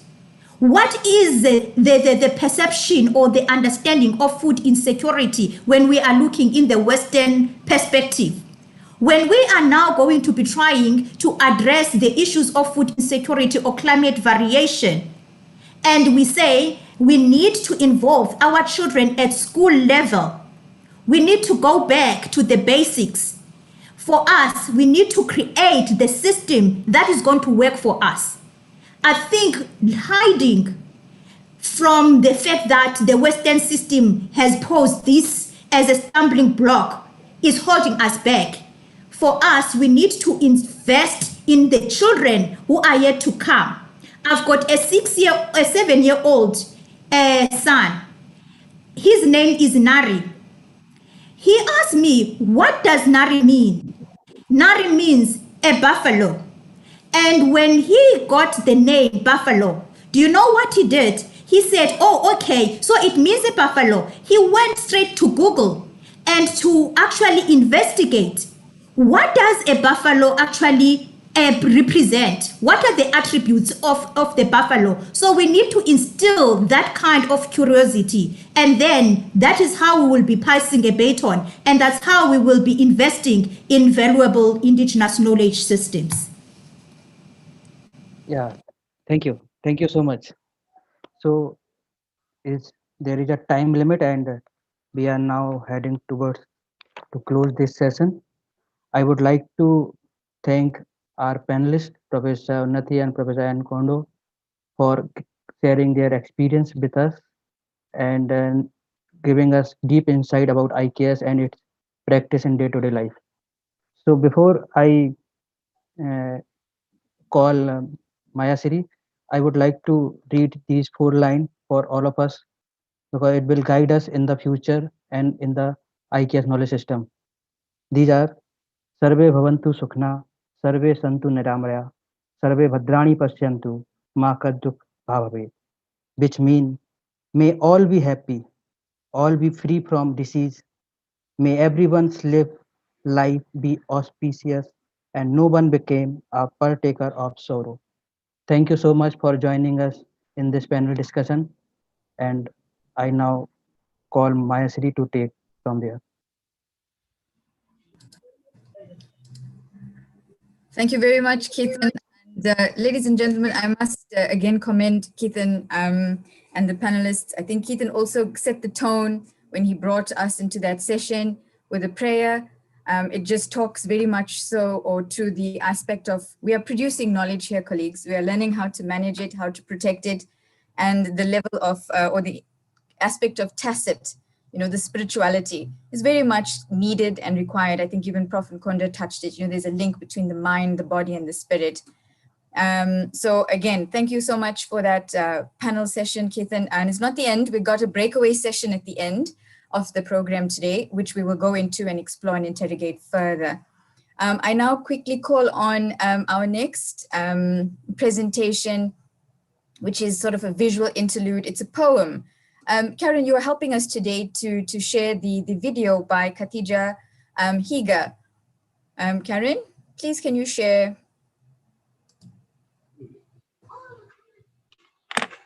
On mute, dear.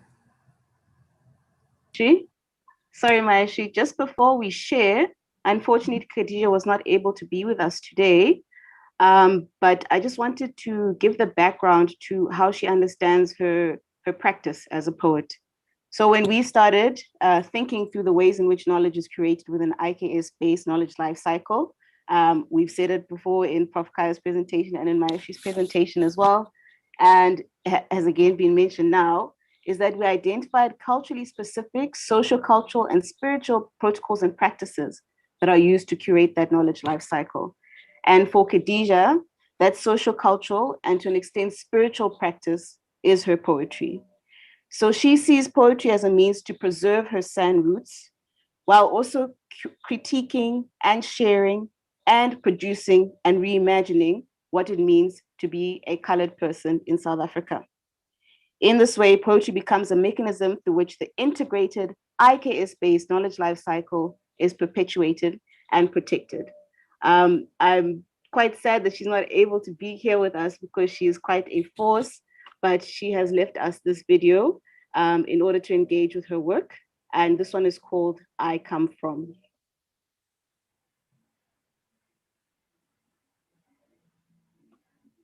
My apologies, colleagues. Are we all able to see? Yes, Karen, let's hope the audio is there. We'll do. No, Karen, no audio on my side.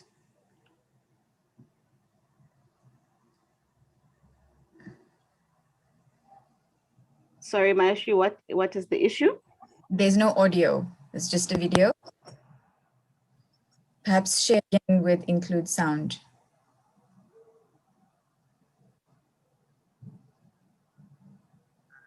Enjoy this. It's a bit of a history lesson and it's a little bit personal too.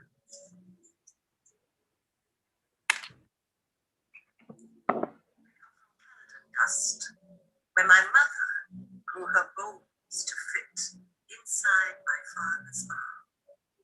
I come from crooked fig trees in my grandmother's backyard, alive with the procreation of bees. I come from loose-tongued women who speak their minds and drink beer with men under oak trees on a Saturday afternoon, where the politics of what was proper fell short of the doorstep.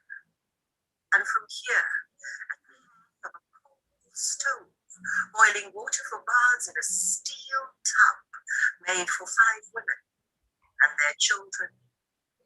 And from that place, where another woman took me slightly to her midwife arms and called me daughter with her whole heart.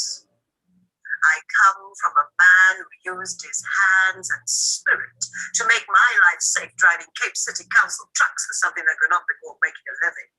I come from biology, mythology, adoption, community, and natural religious beliefs. Masturbation is a sin. To rape and overriding carnal pleasures, deceptively disguised as love. I come from frangipane, dahlias, marigolds in our gardens. I come from a complex identity, one that cannot be fashioned around conventional notions of culture, tradition, language, religion, race, or identity. I am the offspring of Heredistrantium. Two, I hope you enjoy this. It's a bit of a history lesson. it's a little bit personal too.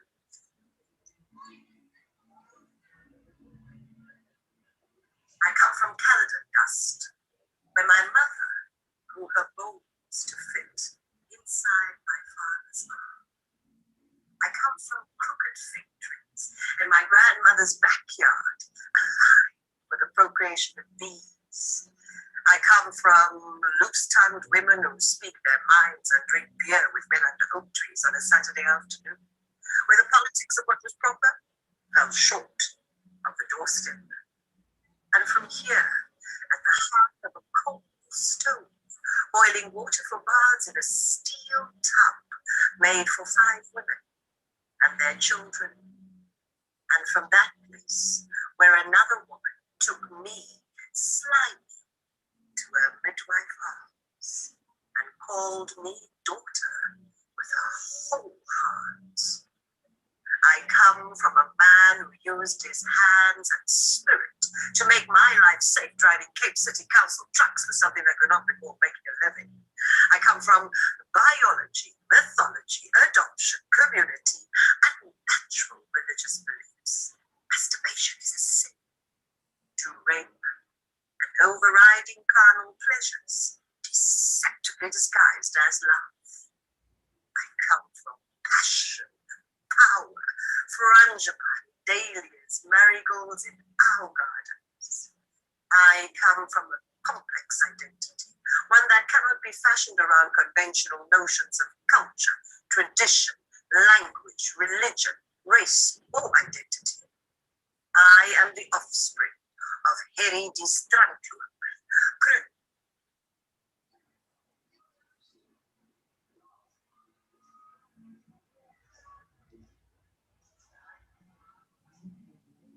Karen, are we done?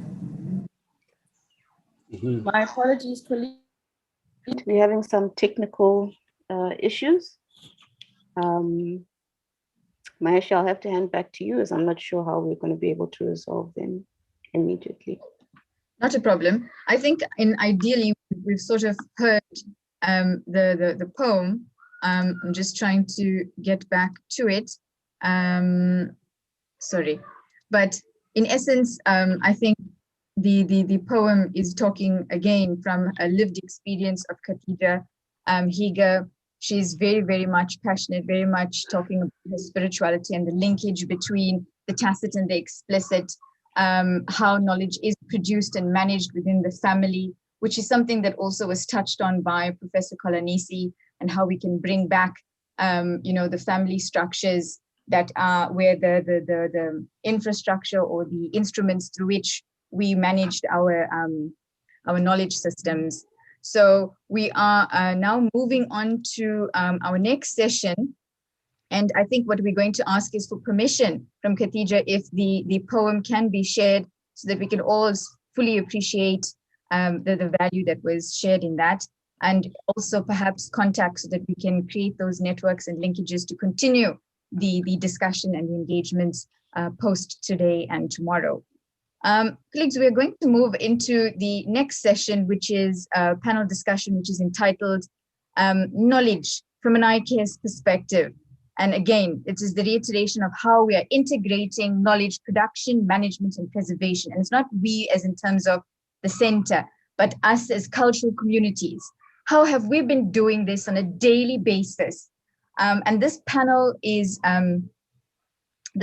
meant to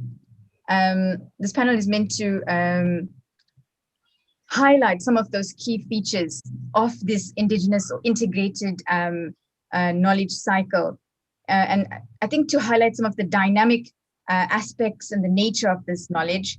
And I think a lot of our panelists today are going to give us the diversity of experiences.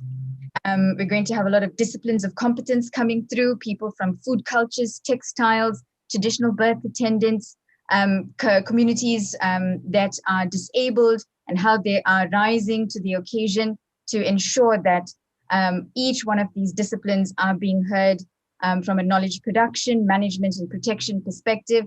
And I think this will sort of inform where the highlights and achievements are, and where the challenges may have lie, but how they were overcome. So without further ado, I think I'm going to bring along our first panelist, Dr. Andrea Little Mason. While you put on your camera and your mic, Dr. Dula, I think that's affectionately known. I'm going to have to introduce you because there's a lot to say, but she's considered to be an educator, a scholar, speaker, astrologer, birth ambassador, and legacy builder. To us, she's also mom, who travels internationally to gain a greater understanding about the connectedness of women of African descent on the continent, as well as, and most prominently in the diaspora. She encourages women to empower themselves by reclaiming and embracing their indigenous knowledge, as well as those practices that have been lost, stolen, surrendered, abandoned, and forgotten. And she provides support and promotes resourcefulness. I think this is, again, women being practical against diasporic African women, diasporic African women and families during their childbearing years. And furthermore, she develops a lot of educational resources and facilitates workshops that offer a lot of participants and families the tools on how to sankofa and return to African traditions of caring for pregnant and postpartum women. Dr. Andrea Little Mason, or Dr. Dula, please welcome. Hello, hello. It is so wonderful. I've enjoyed so much the poem and the speakers already. I am going to use my 15 minutes efficiently. And so I'm going to go ahead and share my screen so that I can begin. I'm so excited about this. All right. Today, I will be speaking with you about transitioning Western knowledge systems to embrace an integrated knowledge life cycle in childbirth through rites of passage. And again, I'm Dr. Andrea Little Mason, affectionately known as Dr. Dula.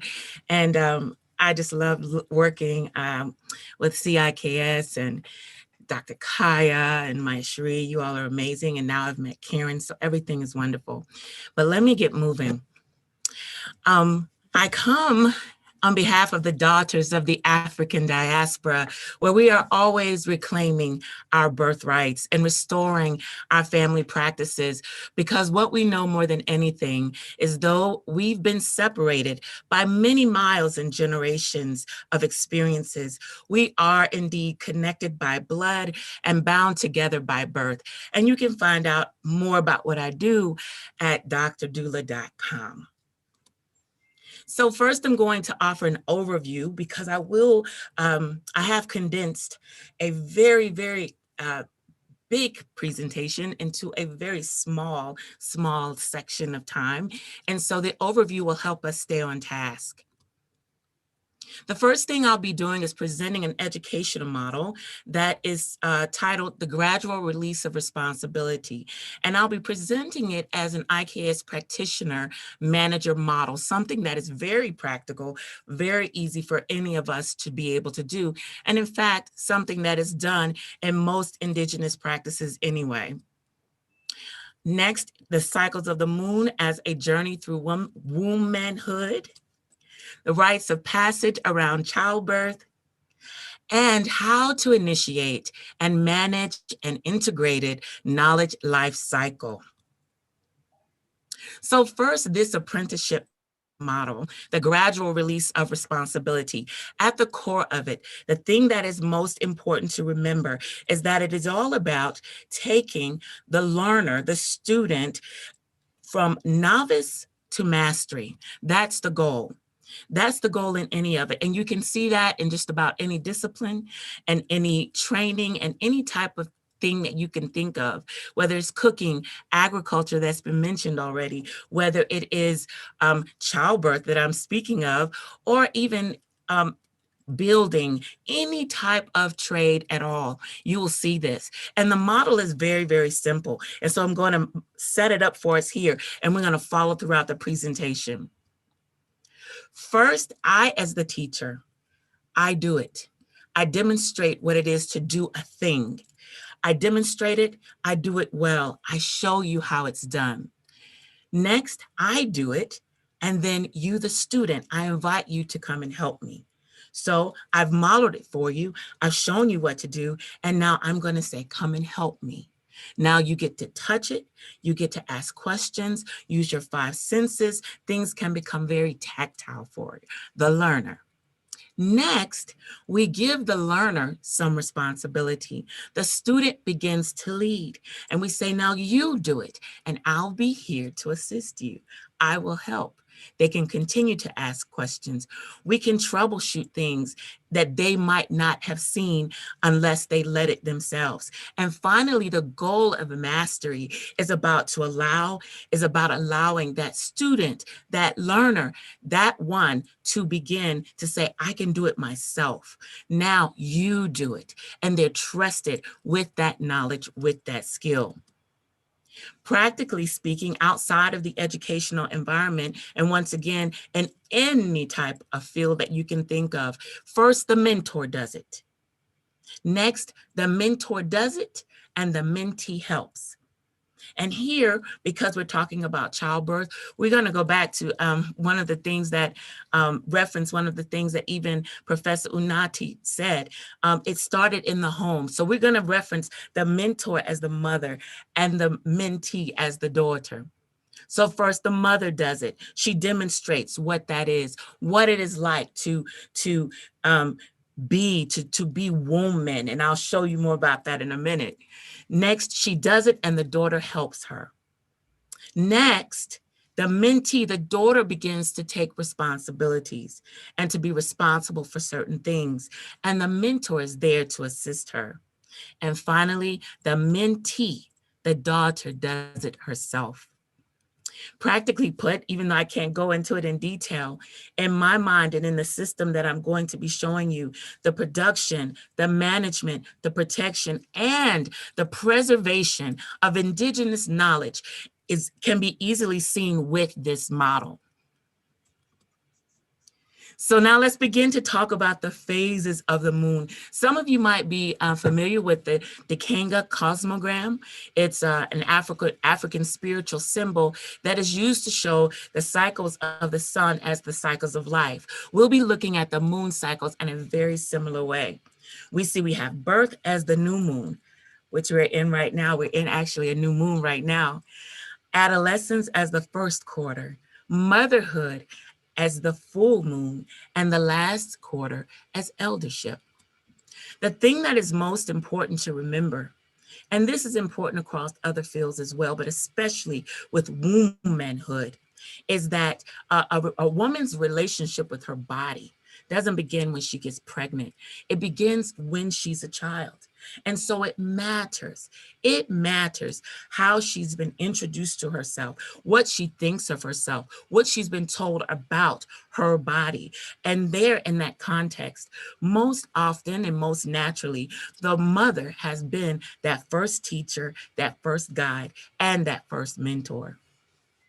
Now I have these red boxes here to represent what happens often in today's culture and societies when the knowledge life cycle is broken, when the mother hasn't shared with the daughter, when the adolescent daughter cannot ask her mother, when the elders are not sharing and becoming a resource for those that are following them.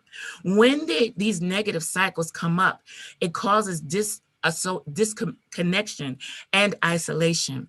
It breaks the knowledge life cycle in a practical way. When a young lady doesn't know what's happening to her body, the disillusionment can come up. All of these things can affect all of the other phases of her womanhood. So let's look at these moon cycles and how they are integrated into the knowledge life cycle and the journey of womanhood. First, let's go back to this whole mentor-mentee again, okay? At the new moon, at a time like this, when you're born, you're helpless, you're dependent on the mother. The mother does everything for that new moon. And that's birth, because after a while, there will be the first quarter.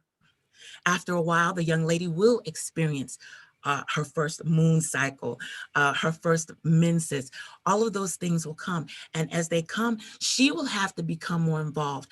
The type of mentorship that the mother provides will change. It will shift. And she will have to mentor her daughter, her mentee, in a different way. As she is becoming. And what is that becoming? That becoming is represented by the full moon, which here we will talk about as motherhood, the pregnancy, the birth, postpartum, and everything and all the rituals that go with it. Here, now the mentee has accepted more responsibility. There are other things happening now. Now the mentee is literally beginning her own thing. There's a newness, there's a fullness, but she doesn't have to do it alone. Her mentor assists her. Her mentor helps her and helps her answer the questions she might not have as she's becoming and becoming. But now the becoming is different. Notice how the full moon is beginning to wane. Notice how it is moving towards another season. And this season is eldership. This season has been mentioned before. The grannies, these are the ones, this eldership, this comes, and it is important because now this one who was once a new moon and is actually moving towards another new moon, now this is the time of the releasing, the resource. You become a resource for the other women that are following. Now let's talk about the duality of this and what this looks like as rites of passage. Because what we can know is this, and we can look at the cycle, the birth, the adolescence, the motherhood, and the eldership, and the wisdom that comes with it. We can see all of the wisdom that comes. But what we must remember is this, that a rite of passage is not just one way. For the birthing mother, there's a rite of passage, but also new moon that is birth, okay? The adolescent, she has a rite of passage to becoming. She's an adolescent girl becoming and growing toward womanhood, but it's also a rite of passage for the mother that's demonstrating and showing the way and having to mentor in a different way. Motherhood, we all acknowledge it as a rite of passage for the birthing mother that's becoming and growing into motherhood. But it is also a rite of passage for the elder woman that is showing her, for her mother that is guiding her. And when we break that, we have to understand when a mother doesn't know, when we haven't talked about how she pours out that knowledge, that matters as well. And finally, this last phase, the eldership, I consider this to be a place of preservation. It's like when they talk about the elder, when an elder passes, a library passes when they go to the ancestral realm. This is the time for the mature woman who becomes a resource and wisdom for the younger women who are following behind her in all of their rites of passage. Did you know that it only takes one generation, not 50 years, but one generation of not transmitting the culture, the language, the traditions, this knowledge, the skills, one generation of being assimilated into Western culture for us not to begin to see how our indigenous knowledge begins to wane. In light of that, it's important that we recognize that when family cycles, rituals are disturbed, relationships to indigenous knowledge are fractured and they are broken. So let's answer these questions then.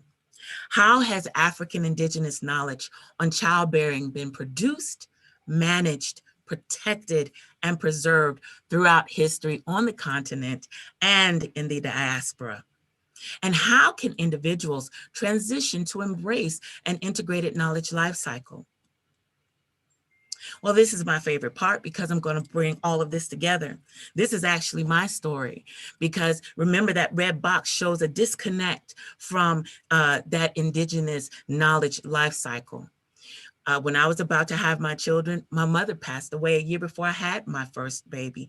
But the thing that I knew and that she had told me was, she said, don't worry, when you have your babies, I'll come where you are and I'll tell you everything you need to know.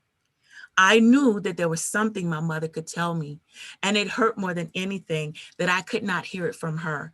But I knew there was something that I could get. So I did the best that I could. I used the grace, and I call it grace because I believe there's a grace for new mothers to do my best. I went in search of whatever this was my mother would have said. And I think it's been stated before already. It's important to know this, that as we seek to reconnect to indigenous knowledge systems, we attract a spiritual assistance and access an ancestral knowledge that enlarges our capacity. We are never doing this alone when we are engaging ancestral knowledge about indigenous knowledge. The environment, the ecosystem begins to speak to us. And so also do we get this spiritual connection. And so then what happens? I have my babies I might not have known, but I begin to seek. And this is something that any of us that feel that our knowledge cycle has been broken in any area, if you feel it's been broken, what do? We begin to engage it again. We begin to engage again. And what happens? I give what I have to offer to those that come after me. I give what I have to offer right where I am. And then as I move forward, here comes the spiritual assistance and the ancestral knowledge. And it comes for the next generation. It comes down because look at this. We have the full moon. Remember, it's motherhood. This is another generation coming. This is another generation coming. This is another birth about to happen. But look now, those who come after me, perhaps I was in that red box, but they don't have to be in a red box. They can glean from me. And the knowledge comes down, and I begin to share. As an older woman, I begin to share. And this happens over and over. And we take that knowledge and we increase and we pass it down, because that is how we are producing and managing and protecting and preserving our indigenous knowledge. We are doing it from human to human. And it continues, and the knowledge keeps coming, and the ancestral help keeps coming, and it keeps showering down. It keeps coming down. It keeps coming down. And if you want to know how any of us have survived before colonization, before slavery in the diaspora, and any of the other places, we did it because we remembered that this knowledge was communal, that we had to share it. We were sitting around the elders and they were talking to us. They were sharing the knowledge. It was being preserved through them. It was then being produced again and managed. And it's a cycle that if you look at this slide, it is continual. It does not stop. It continues and it grows. I want to share this as I'm closing out. I want to share this. This happened, a sister that I do birth work with, and I've served her family for 6 years and 3 babies and worked with her in birth. She sent me this letter, and I want to share it with a portion of it with you. She said, I'm forever grateful for every time you came. You beamed when our daughter, Angela, sat at your feet. Thank you for always taking time out to guide her in postpartum care, for teaching her how to close the bones, how to prepare herbs and water for vaginal steaming, how to check the mother for edema, and so many other beautiful things. She'll never forget what you've given her. It's a gift that will keep on giving for generations to come. I have birthed 4 sons. They're just about all adults now. But I've found daughters all over the world, literally. It doesn't have to be birthed through me. I didn't have to birth that new moon in order for me to pour out. It is a part of the work that people of African descent have always done. We've understood our responsibility to continue to spread, to continue to preserve these African knowledge systems. And so I implore us to continue to do that. My husband and I have an ebook that we share, What's Black Love Got to Do with It? And I want to read an excerpt from it because it's all about Black people loving themselves all over the world and taking pride in our knowledge that comes from the continent. There's a Southern word here, a Southern phrase we use, eat the fish and spit out the bones. And it says, I feel the need to repeat this. Every country, society, and culture has unfavorable practices that you might not desire to be associated with. Take what you can that can add value to your life and leave the rest. There's an African proverb that says, until the lion tells his story, every story will glorify the hunter. Not only is it time for us to roar and tell our own stories, it is also time for us to determine for ourselves what our stories mean. Please pick up a free download of that on webuildlegacy.com. There's so much there. As I close, my last frame is this. Understand very, very, very clearly. Production, management, protection, and preservation of African indigenous knowledge systems will always require human connections and relationships. Indigenous knowledge is ever evolving when connected to humans. When disconnected from human touch, the expression we are left with relics and artifacts of the past. Let's keep it alive. Let's stay connected, and let's rebuild, reclaim, and restore. Thank you so much for the opportunity to speak today. I always appreciate it. Always, always. It's a pleasure. Dr. Mason? Yes. Even though we are physically far away from each other, I can assure you, I actually teared. This was very moving, and I think the spirit still talks through us. I think one of the first things I want to say, yes, Prof, I'm going to come to you. I think just to round it off, you've mentioned that there's a cyclical nature of knowledge, and that even though despite you've had sort of stolen histories, in terms of the slave history, it's very inspirational, the resilience. It's very inspirational that the human spirit has persevered. And that there's so much of symbolism in terms of, the holistic nature of what it is that you are propagating through your work. And it's also quite, inspirational for me that today, like we said, is a new moon. Yes. And across cultures, I think we consider women to be associated, or womanhood or wombhood, to be associated with the moon cycles. And even in Indian culture, we have the same. And I'm sure we'll find resonance of that across the world. So this aspect of birth and rebirth, being able to reclaim, is very much symbolic, and it talks so much about the complexity and the integrated nature. So thank you again for that. I have Professor Kaya. Prof. Kaya, we're going to maybe put a little bit of question and answer at the end, perhaps during the question and answer session. Is that okay, Prof?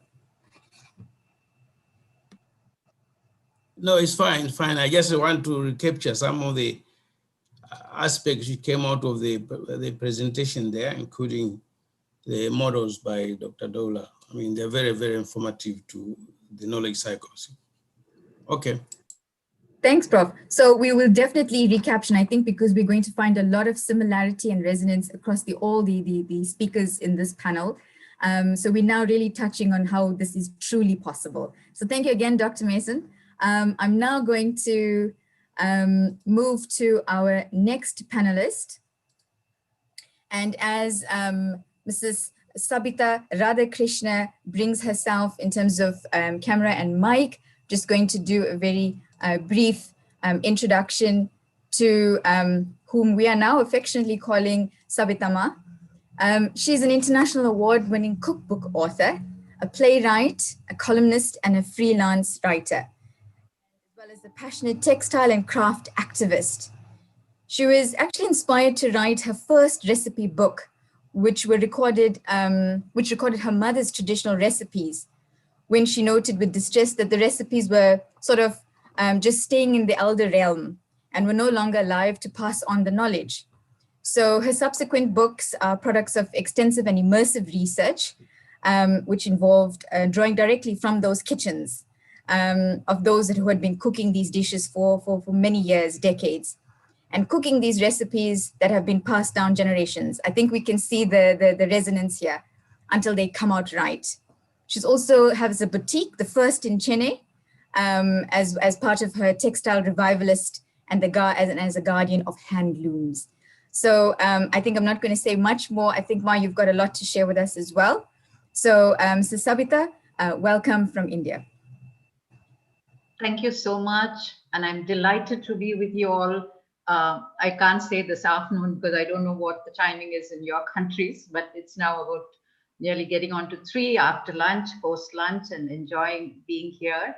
And I must especially thank Karen Vaira Jumba. I hope I've got the pronunciation right, and my Sri Chinnaswamy for making this possible. And I just want to say that I just love Dr. Andrea's talk. It found a lot of consonance in my heart and a lot of echoes, because traditionally I felt so connected with whatever she had to say. In keeping in mind the focus of this seminar, that of protection of indigenous knowledge systems and integration of knowledge production, I wish to share my fields of expertise, which is craft, and right now the focus is on textiles and on traditional food. It has been such a challenging task for researchers like me to document and preserve ancient traditions to inspire the next generation, because sometimes, you know, these things will be lost in the annals of time. And we hope that the younger generation will disseminate the knowledge not only across the Indian diaspora, but also to the whole world. And I'm sorry to say that in the field of textiles, traditional craftspersons have started moving away, the weavers, and they go to greener pastures, and where they can, you know, partly it is also due to education, because then they feel that, you know, they get paid more in corporate areas. But I feel that in India, the fact is that we have lost our pride in our heritage traditions, which, you know, I'm just scratching the surface, but I hope that people like me will keep talking to them and bring them back into our fold and teach them to be proud of what they have. Because for us, you know, we call them our Shilpa Gurus. They are the people who keep the craft alive.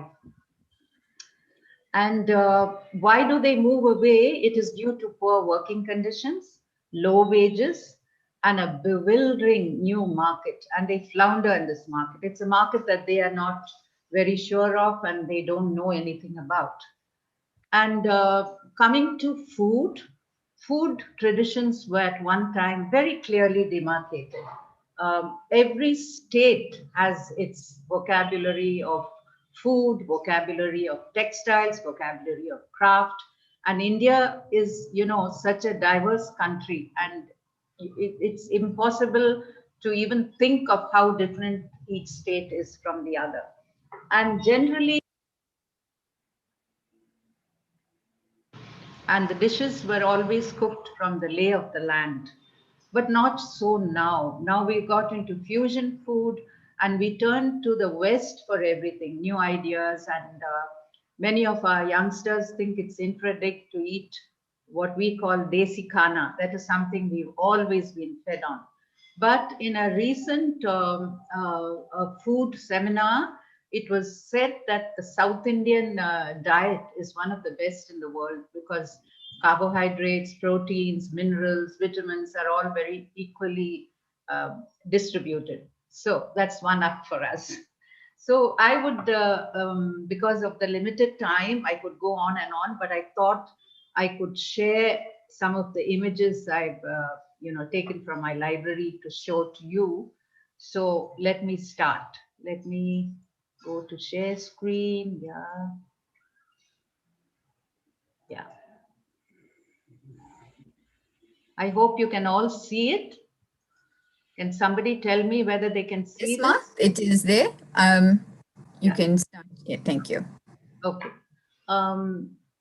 Well, this is a very short essay on protecting indigenous craft, whether it is be food, whether it is textiles. And this is actually a cover from my first book, Aharam. Well, here, I don't know whether you recognize it. This is the Indus Valley Civilization, Mohenjo-daro, Harappa, 5,000, 4,000 to 5,000 years ago, when a small scrap of red madder cloth was discovered, impregnated in a silver pot, which acted as a mordant, and it preserved not only the cloth, but it preserved the color. And it just goes to show that India knew how to weave, India knew how to dye about 4,000, 5,000 years ago, which seems to be incredible, but true. And this portrait of a master weaver always lies buried in my heart because he's the symbol of artistry.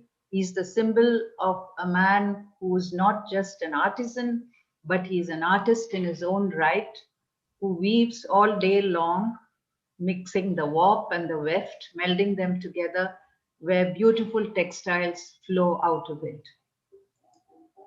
And weaving is a kind of a household activity where they are enjoined together. And as Dr. Andrea says, it's a tradition, oral tradition, passed on, in this case, from father to son. And in areas like Bhuj in Gujarat, it's passed on from mother to daughter, not just the weaving, but embroidery. And they were given, the pieces were given as dowry to the daughters, and they just learned sitting on their mother's lap. So here you see a family which is sitting together. The women were not weaving initially, now they have started, but they do ancillary jobs like spinning. Then the child brings his textbooks here, and literally the loom is center stage. And this is a house in Kanchipuram, about 2-hour drive from Chennai in South India. And every house has a loom. And it is, as I said, it's always center stage. And the loom is assigned to the biggest room in the house. And all other activities go around the loom. And this is one of the beautiful saris, handloom saris produced on the loom.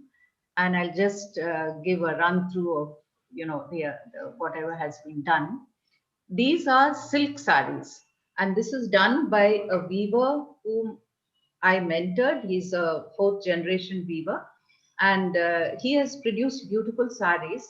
And what I am excited about is that his growth from humble weaver, and now he even trades. He's got his own website. He's able to talk in English, and he's become computer savvy. And to see them grow gives me the biggest, the greatest happiness. And my aim and my call to all people who try to do their bit for textiles is that it's just not a one-off thing. You just don't start with them, sit with them, and then just go away and forget them once you got them to do what you want them to do. It is giving them a sustainable livelihood. Like when I did the Weaver Initiative during the pandemic, I turned to it because, I was stuck at home and I couldn't go out anywhere. So I started, I identified groups of weavers, clusters in about 4 different areas in South India near Chennai, where I've already worked with them when I had my boutique, and literally taught them how to take photographs, taught them how to use WhatsApp, and taught them to send it to me. So that I started sending them to various groups. And would you believe it, despite the pandemic, when we've all stopped wearing formal wear, we've all taken to, just trousers and lungis and what have you, people were actually buying. And Deepavali is a South Indian festival of lights. I mean, it's an Indian festival of lights, very, very important throughout India. And that is the time when they sell the maximum amount of saris. And to my surprise, one weaver came and told me that, Madam, this Deepavali has been even better than the last. And I just had to say, wow. So I've literally put these 100 weavers on their feet and giving them sustainable livelihood and arranging them to get the money directly to their bank account. And then also I got grants and loans and, to enable them to go on. And that has been a pandemic success story for me. These are again the beautiful saris. Some have been recreated from old traditional saris, old designs which I've given in which the weaver has done. And this particular sari has been woven with zari. And the zari is gold thread. And the traditional weaver never deviates from this. He doesn't kind of compromise and use zari that is not pure. And if you melt the sari, you will get pure silver. I know families which have just thrown the saris, and there's a tiny little shop in Mylapore where they do this, and they give them pure silver because the zari thread is initially pure silver wrapped in red thread and dipped in 24 karat molten gold. So when all this goes off, you just see the silver. This is a cotton sari done by one of the weaver clusters, where I took up the weavers initiative. And this man had about 6,000 saris, unsold stock. And he says during the pandemic and with the intervention that I did along with a few other friends, he managed to dispose of about 2,000 saris, which, is quite a record. Now I want this link to Africa. I can't resist this since this is based in your country. You see the India fabrics are also linked with Nigeria. And there is, you might have all heard, there is something called Madras. It is real Madras handkerchief, which was very popular in Nigeria, and a lot of it was exported there.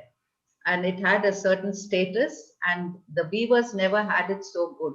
All they did was to keep on weaving this particular textile, and it was just done with plain checks in colors of red, blue, black, and the Igbo tribes and the Ijo tribes exported these fabrics. They even used them for their wedding gowns.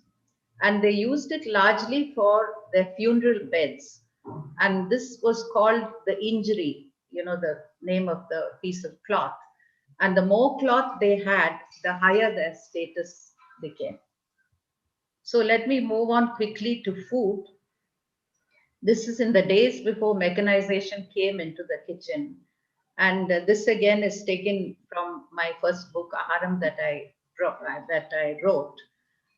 Everything was ground on stone. The masalas, the spices were always ground on stone. And believe you me, that has a taste of its own. And you can see all the different ingredients here. This is a wet grinding stone called the ammikal. This is again a contraption where you hold the wooden hole there and move it round and round, and it did dry grinding. And nothing was machine made. We made all our powders at home. Now this is something we call kut in South India, and it is made with lentils and any other vegetable. But I chose this picture to show you because it's made of plantain stem. The plantain tree is considered very sacred, and in the old days, every household had a plantain tree. You could eat off the leaves. Again, it's biodegradable, and believe you me, if you ate hot food on a plantain leaf, the taste is just unparalleled. You have to experience it to believe me. And the plantain stem is fibrous. There is a method of removing the top fiber, but despite that, it still has a lot of fiber and it is good for your gut. Now this concoction, I don't know how many of you will recognize it, maybe Mayashri will. It is called rasam, and rasam is the last item on the menu, South Indian menu, which we finish off to digest all the heavy spices that we have eaten. We use a lot of garlic. I know there is one section of in our community, the Brahmins, who don't eat garlic. But we believe that garlic is very good for health, and it controls blood pressure, it lowers cholesterol, it prevents heart disease, promotes stronger bones, improves memory, and gives you a glowing skin. So we all had better start eating garlic if you don't eat garlic. And it also has phosphorus, calcium, and selenium. And when you make this rasam, you make it out with cumin seeds, fenugreek seeds, mustard, and curry leaves. And this is a fantastic combination. And it is cooked in tamarind water and tomatoes. And of course, we use coriander leaves, which is again excellent, and it's a rich source of iron. Now, we use turmeric a lot in our cooking. And you know now there's so much of talk and hype about it being anti-inflammatory, which is true.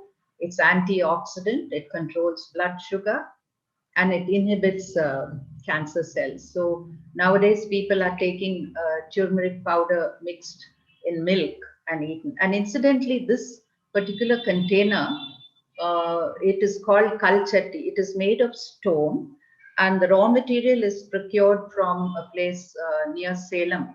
And it was a languishing craft, and Crafts Council of India, where once I was very active in, we revived this craft and started to bring it in as tableware.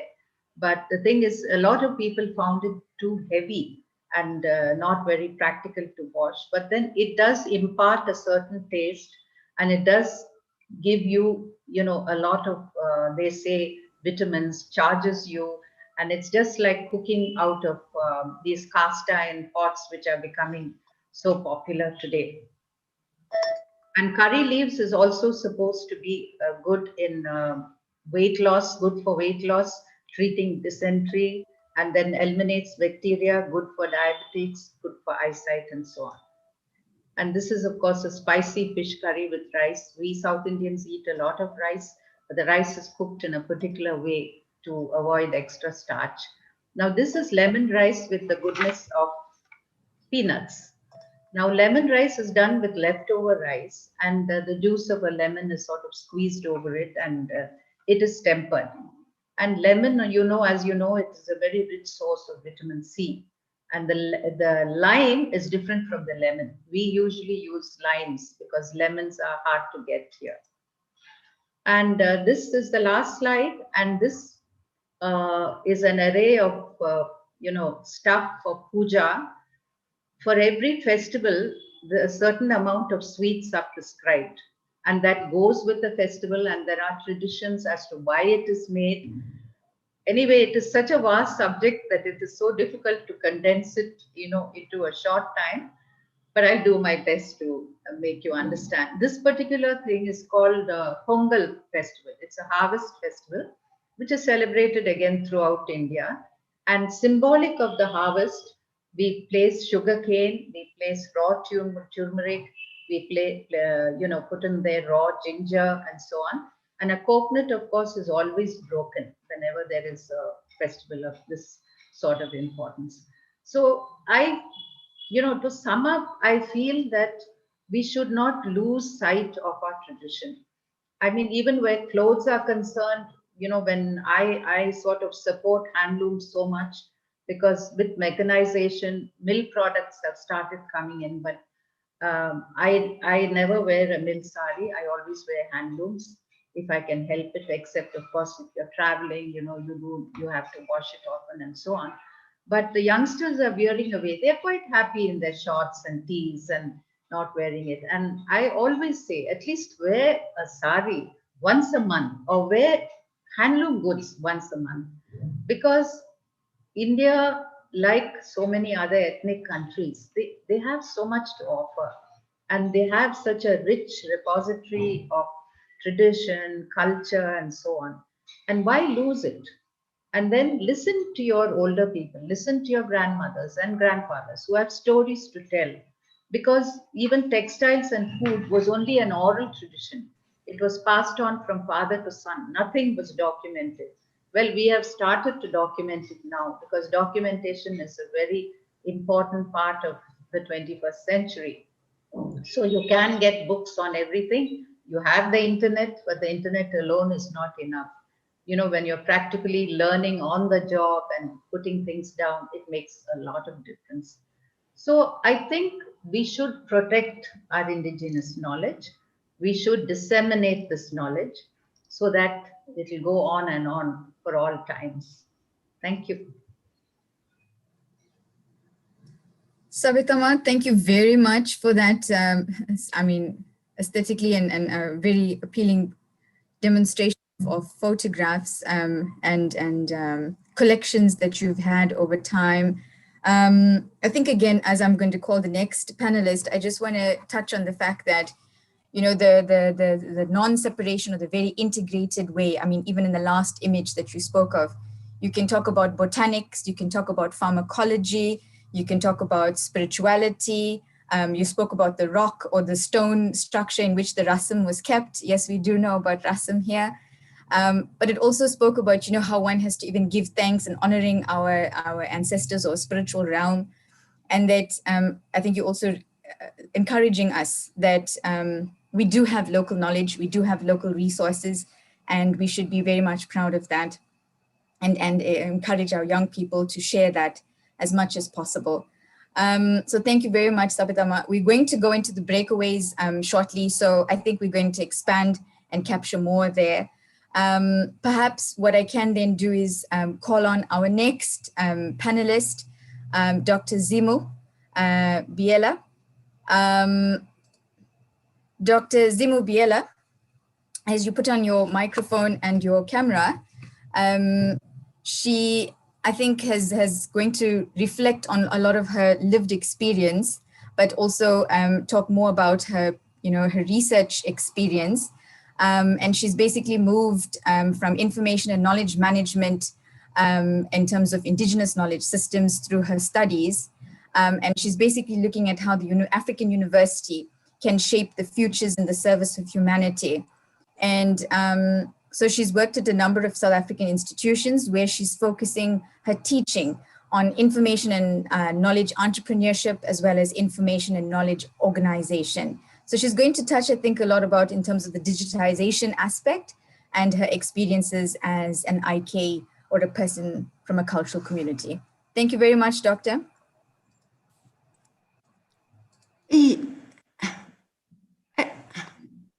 For some reason, I cannot turn on my video. I'm not sure what is happening. Perhaps we can still, do you have a PowerPoint to share? Yes, I've got a PowerPoint to share. Not a problem. We can share that and spotlight it in the interim so that we can at least proceed.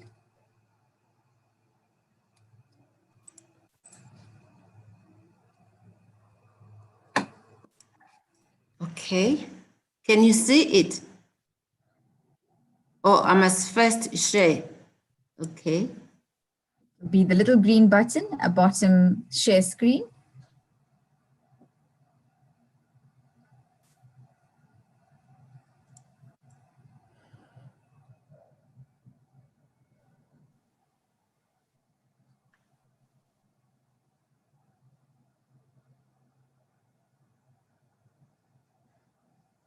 Dr. Zimu? Hello? Can you see it now? Yes, you need to stop share on this one and you need to have your PowerPoint open. Can you see it? No, what we can see is there's another screen. Perhaps you can stop share. Stop share, okay. Okay, you need to have your PowerPoint open, ma'am. And then, is your PowerPoint? There you go. Is it there now? Yes. So let us also be cognizant of the time. And as I see, there are a number of slides. So let us just manage ourselves. Thank you so much, Dr. Zimu. Okay.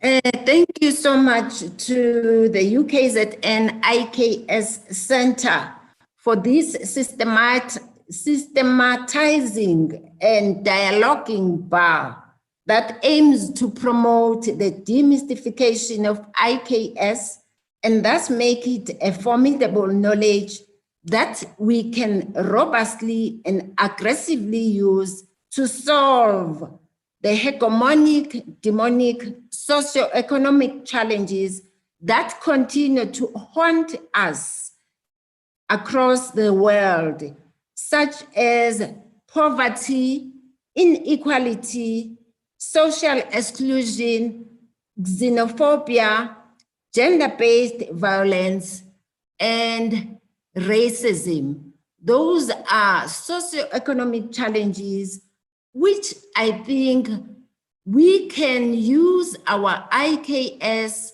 or our indigenous knowledge to fight, to use our indigenous knowledge to fight these socioeconomic challenges.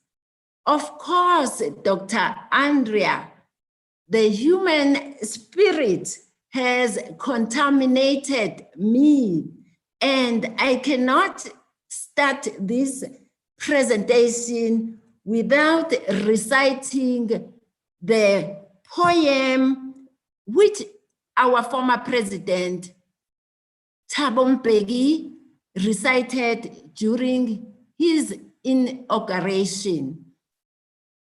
He says, "I am an African. I owe my being to the hills and valleys, the mountains and the glades, the rivers and the deserts, the trees, the flowers, the seas, and the ever-changing seasons that define the face of our native land." Indeed, this systematizing bar, which has been coordinated by the UKZN Center, has revitalized my Africanness, my Afrocentrism.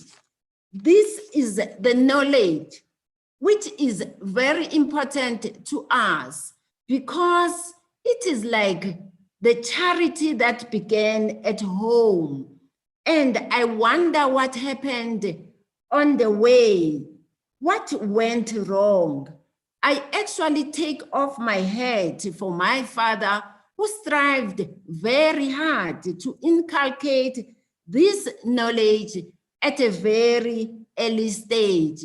May his soul rest in peace. Nowadays or today, I will say my father strived very hard to provide education, which the former president of Tanzania, Nyerere, would call the education for democracy, the education for self-sustenance, the education for self-independence. This is the education which, in fact, it's very important.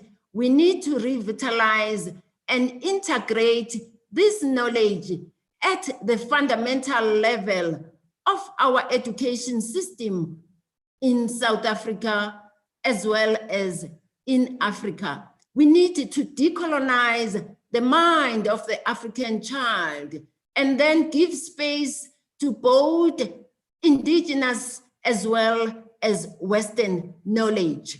When I was invited to present, to do the presentation for this session, I was caught in a catch-22 situation because initially the invitation indicated that I needed to give a presentation regarding the findings of my study and also the state of IK digitization in South Africa. But when I look at the program again, I realized that we have to focus on the issues of IKS and the integration of knowledge production, management, and preservation. Then I decided to divide this presentation into two parts. Okay, let me give the outline. In this presentation, I talk about the importance of IKS, the state of IKS in Africa, the state of IKS challenges, and also I report about the findings of my study, the state of IKS in preservation in South Africa, and then the IKS management model that I recommend.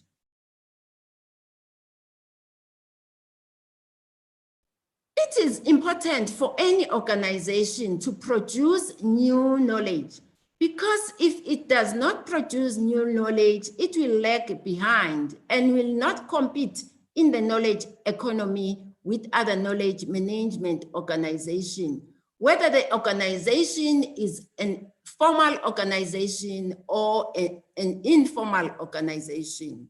Many organizations, especially universities, have realized the importance of this IK as a strategic resource for socioeconomic development, and thus have integrated it in their strategic plan or strategic direction or strategic goals. For example, UNISA prides itself of being an African university in the service of humanity. And my concern is that UNISA need to strategize to bring on board the strategy on how we can bring this vision into reality. Again, in South Africa, the right to quality education, language and culture, and clean environment are enunciated or stipulated in Chapter 2 of the Bill of Rights of the Constitution of the Republic of South Africa. However, these rights do not seem to have been sufficiently realized because of the skewed education system that has disregarded other knowledge systems and has not given space to other knowledge systems like indigenous knowledge. This indigenous knowledge, many organizations, whether formal and informal, in Africa, they have realized that this IK is a strategic resource which can be used for socioeconomic development. And some women in Africa have formed themselves into groups or cooperative groups that use IK for decision-making purposes and also for problem solving of their daily life problems. And from the presentations that have been made, I can see Uguti, this has spread to other African countries and across the globe, as Dr. Andre and other professors that have presented have indicated that RKS has become the strategic resource for socioeconomic development. For example, women group in Senegal, they have formed themselves into a cooperative that uses IKS to fight the scourge of HIV and AIDS pandemic and the culture of female circumcision. Here in South Africa, the largest proportion of women, about 60% of them, are involved in some form of agriculture for food security purposes. And their needs are not given sufficient attention because the support that government gives, it's more of a supply-driven than a demand-driven programs. And the Food and Agricultural Organization also underscores that the agricultural sector in many developing countries is actually underperforming. Why? Because women who represent a crucial resource in agriculture and rural economy through their roles as farmers, laborers, and entrepreneurs face severe constraints in gaining access to productive resources, including access to agricultural information. What is the state of IKS in Africa? The state of IKS in Africa. Africa is actually rich in natural resources, which are important for socio-economic development, yet it is one of the poorest regions in the world. What is it that we are not doing right? In South Africa is one of the early adopters of the United Nations Sustainable Development Goals, Agenda 2013 and 2016, and also the National Development Agenda 2013 and 2063, but its policies has not sufficiently impacted the good management and preservation of IKS.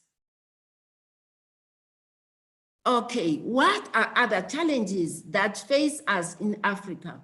IKS is seen as significant in the management of natural resources.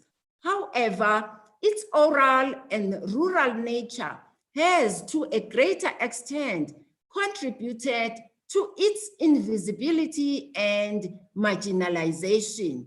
There is a strong resistance by Western scientists to accept the authenticity of IKS and to fully integrate it into natural resource management. IKS has often been dismissed as unsystematic and as past relics, which cannot be fully captured and stored in a systematic way. Hence, it is deteriorating or disintegrating at a very fast pace. I am quoting the work of René Mokhomotsi, which was published in 2018.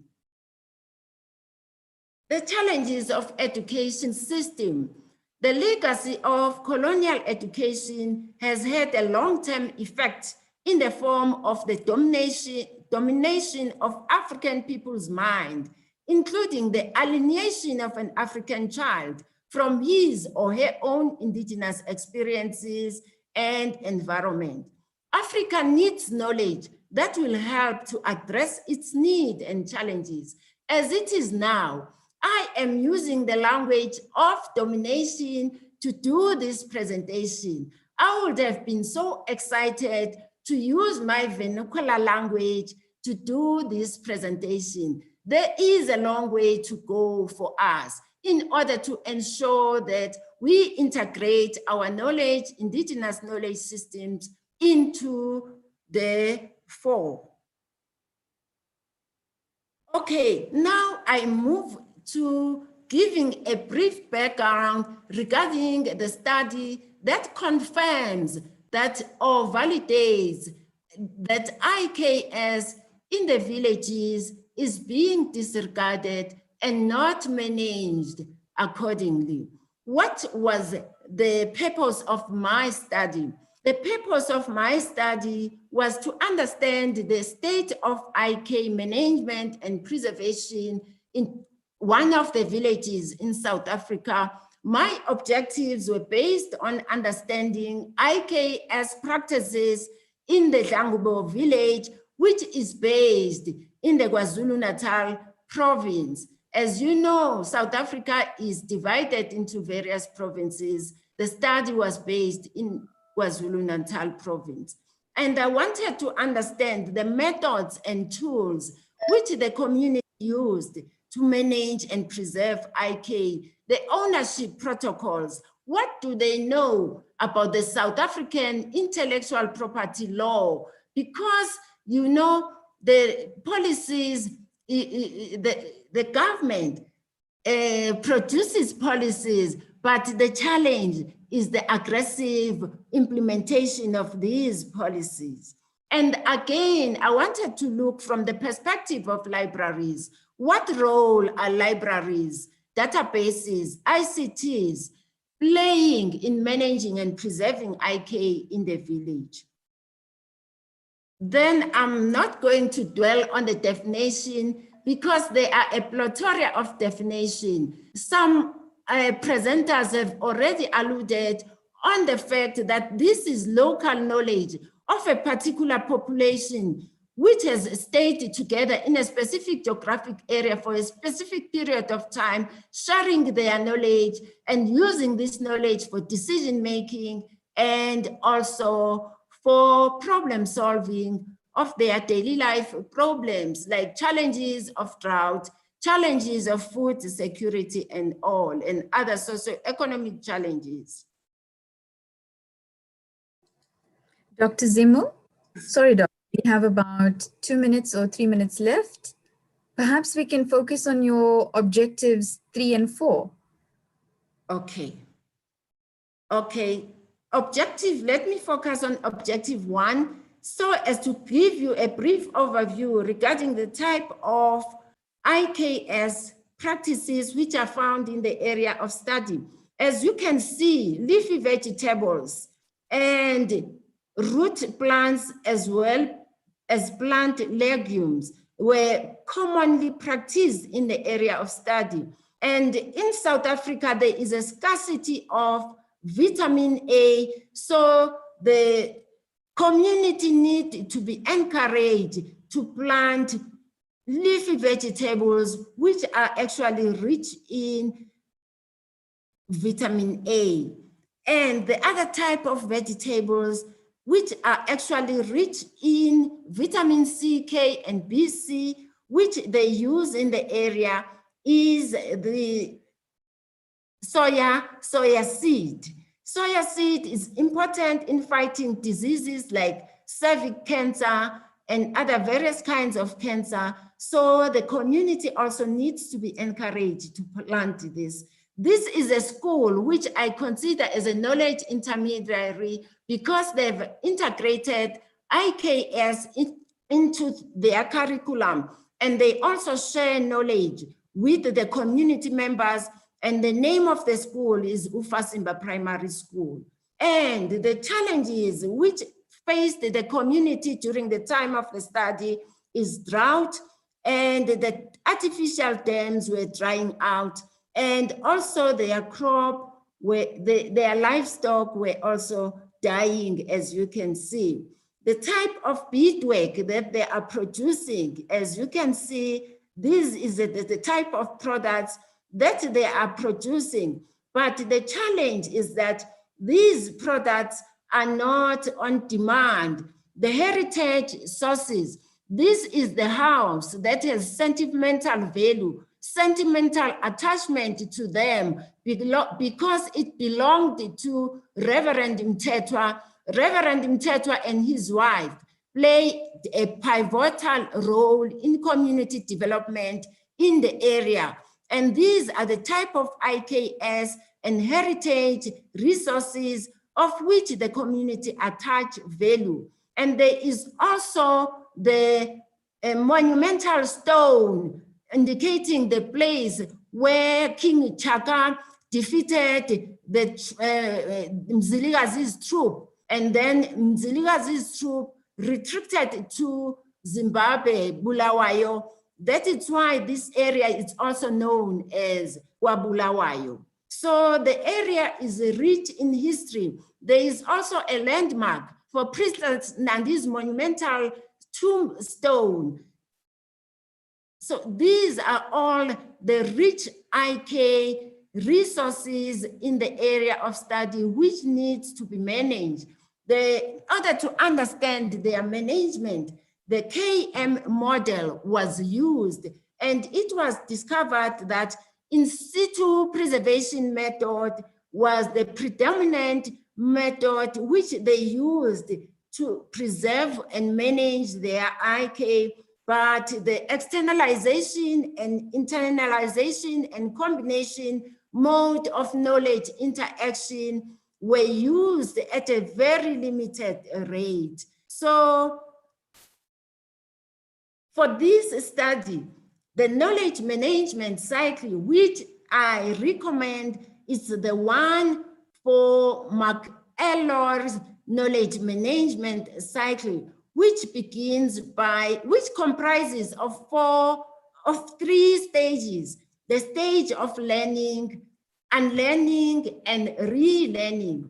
This, from my perspective, this knowledge management cycle can be applied in both settings, the informal setting as well as the formal setting. The first stage begins by identifying the gap between the current knowledge and the desired knowledge which the community would like to incorporate or to integrate into their IKS management in order to improve IK management and preservation in the area of study.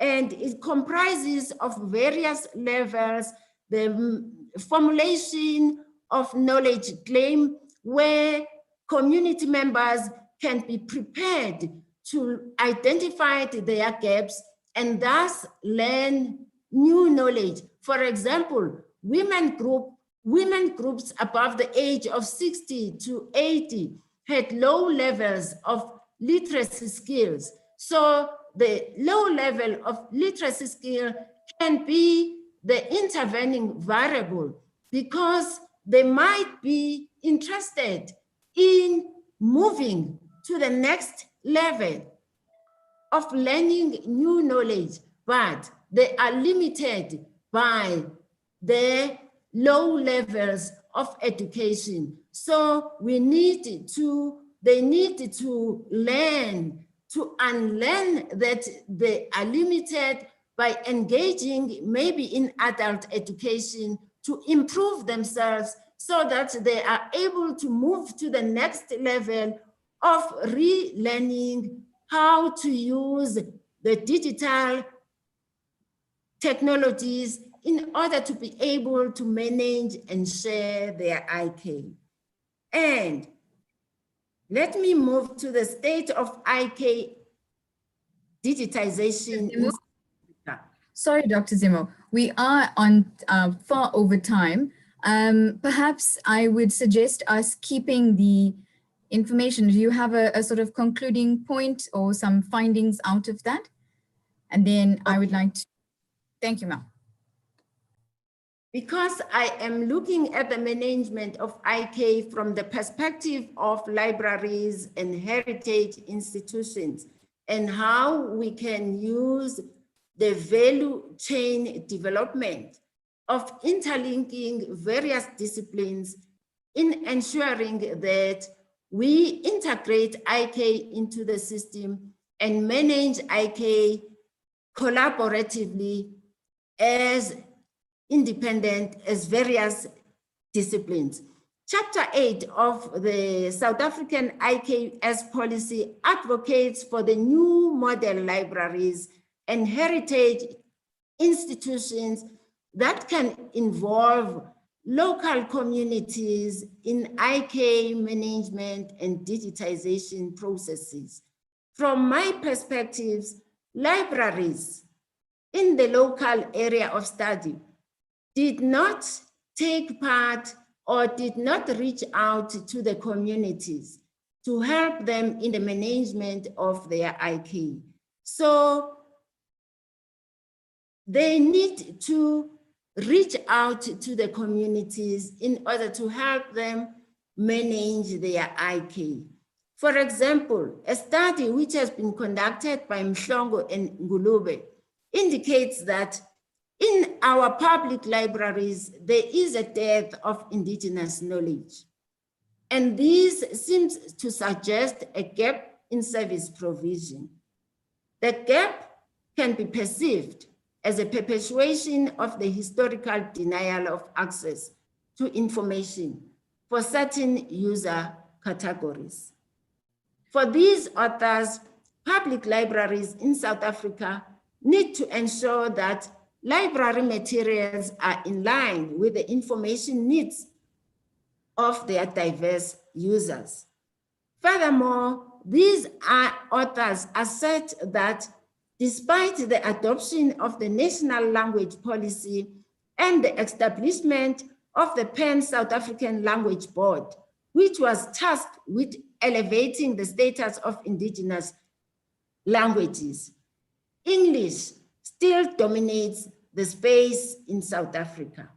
So this is the change development model which has been adopted for this study, which recommends that research aims to produce new knowledge. And this new must influence indigenous communities.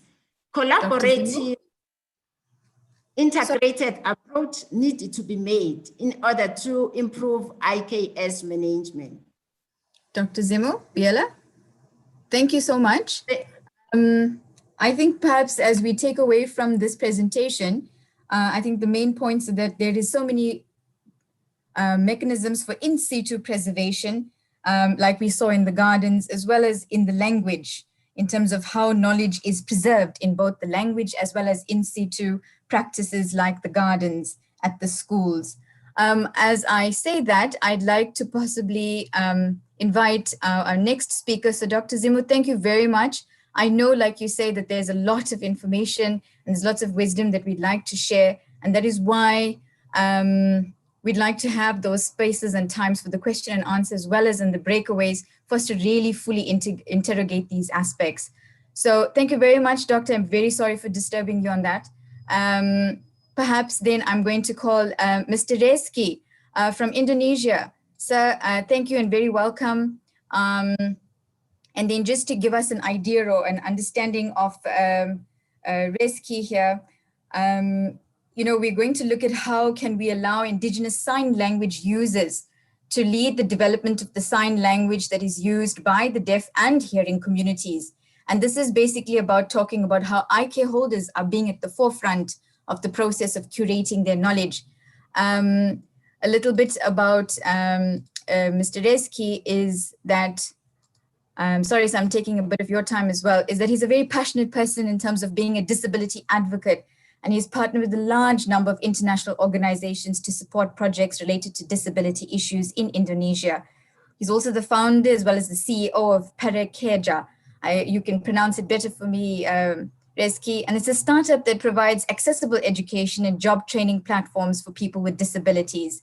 And they've partnered with more than 200 education institutions, as well as small, medium enterprises, government institutions and organizations all over Indonesia, impacting on more than 30,000 people with disabilities in the country. So thank you so much, Mr. Reski, and without further ado, please proceed with your presentation. Okay, thank you, Dr. Maya. So this is a great opportunity for me to share about what I do in Parakerja in Indonesia, especially related to sign language. And this is my presentation. Wait a minute. Okay, so so the topic of my presentation today is about the projects that I do in Indonesia about spreading awareness of Indonesian Sign Language or Bahasa Isyarat Indonesia. From now, we will say it as Bisindo. Bisindo is Indonesian Sign Language to the hearing community in Riau Islands, Indonesia. So I live in Batam City. It is the closest city and the closest island to Singapore. And yeah, that's what Dr. Maya already said about me. I am the CEO of Parakerja. This is the startup that I established since 2018 for education and also job training platform for people with disabilities. And I'm also director of Putara Foundation. This is the education schools for children with disabilities and also sign language interpreter. So let's just continue. For the first, I will introduce you about Parakerja first. Parakerja was established on December 17, 2019, and we already launched nationally 1 year after. So on December 17, 2019. So right now we're already in national level in Indonesia. We have some projects related to the job training for people with disabilities, and also for this presentation, I will focus on the sign language penetration for the hearing communities in Indonesia. So these are my teachers in Riau Islands province. We have 120 teachers, and this is the ironical things that an irony that all of my teachers, they are teachers of children with disabilities, and also included children with hearing loss for the deaf. All of them cannot sign at first, so they cannot communicate with the students who are deaf. And after some research since 2018, we found that almost 98%, or yeah, 98% of them cannot communicate in Bisindo or Indonesian Sign Language, which means that's why it comes to the problem that people with disabilities have the problems that many of them are not educated, and one of the problem is because the teachers cannot educate them in the proper way and how they understand the language, which is with Indonesian Sign Language or Bisindo, and it makes them lack of skill, and it's hard for them to get a job, and even if they get a job, it's inaccessible, especially for the deaf. The environment of them, the work environment cannot communicate with them, and many of them ended up with unemployed. And then for the non-disabled people, it's also about the awareness, and also hard to communicate with the deaf. They don't understand about how to communicate in sign language, and also it becomes the issue in accessibility. And now Para Kerja Disability Center, we have 43 employees, which spread in 6 provinces in Indonesia. 33 of them are people with disabilities, and 21 of them are deaf. So it almost more than 50% of Para Kerja teams are deaf, and all of the hearing the hearing employees of Para Kerja can communicate with them in Bisindo. And we also have 4 sign language interpreters in Para Kerja ecosystem, and we have these projects in Indonesia, the pilot projects about Bahasa Isyarat Indonesia, about Bisindo in 16 provinces. But now I just want to highlight that sign language in every country is different. So today I want to talk about Bahasa Isyarat Indonesia, which means the sign language of Indonesia. So it just, we have to see it from the perspective of deaf people in Indonesia. And even in the same country, in Indonesia itself, the sign in each city could be vary because of the different perspective, interpretation, and also culture of where deaf individuals are living. So in this presentation, I'm focusing on sign language in Riau Islands province only.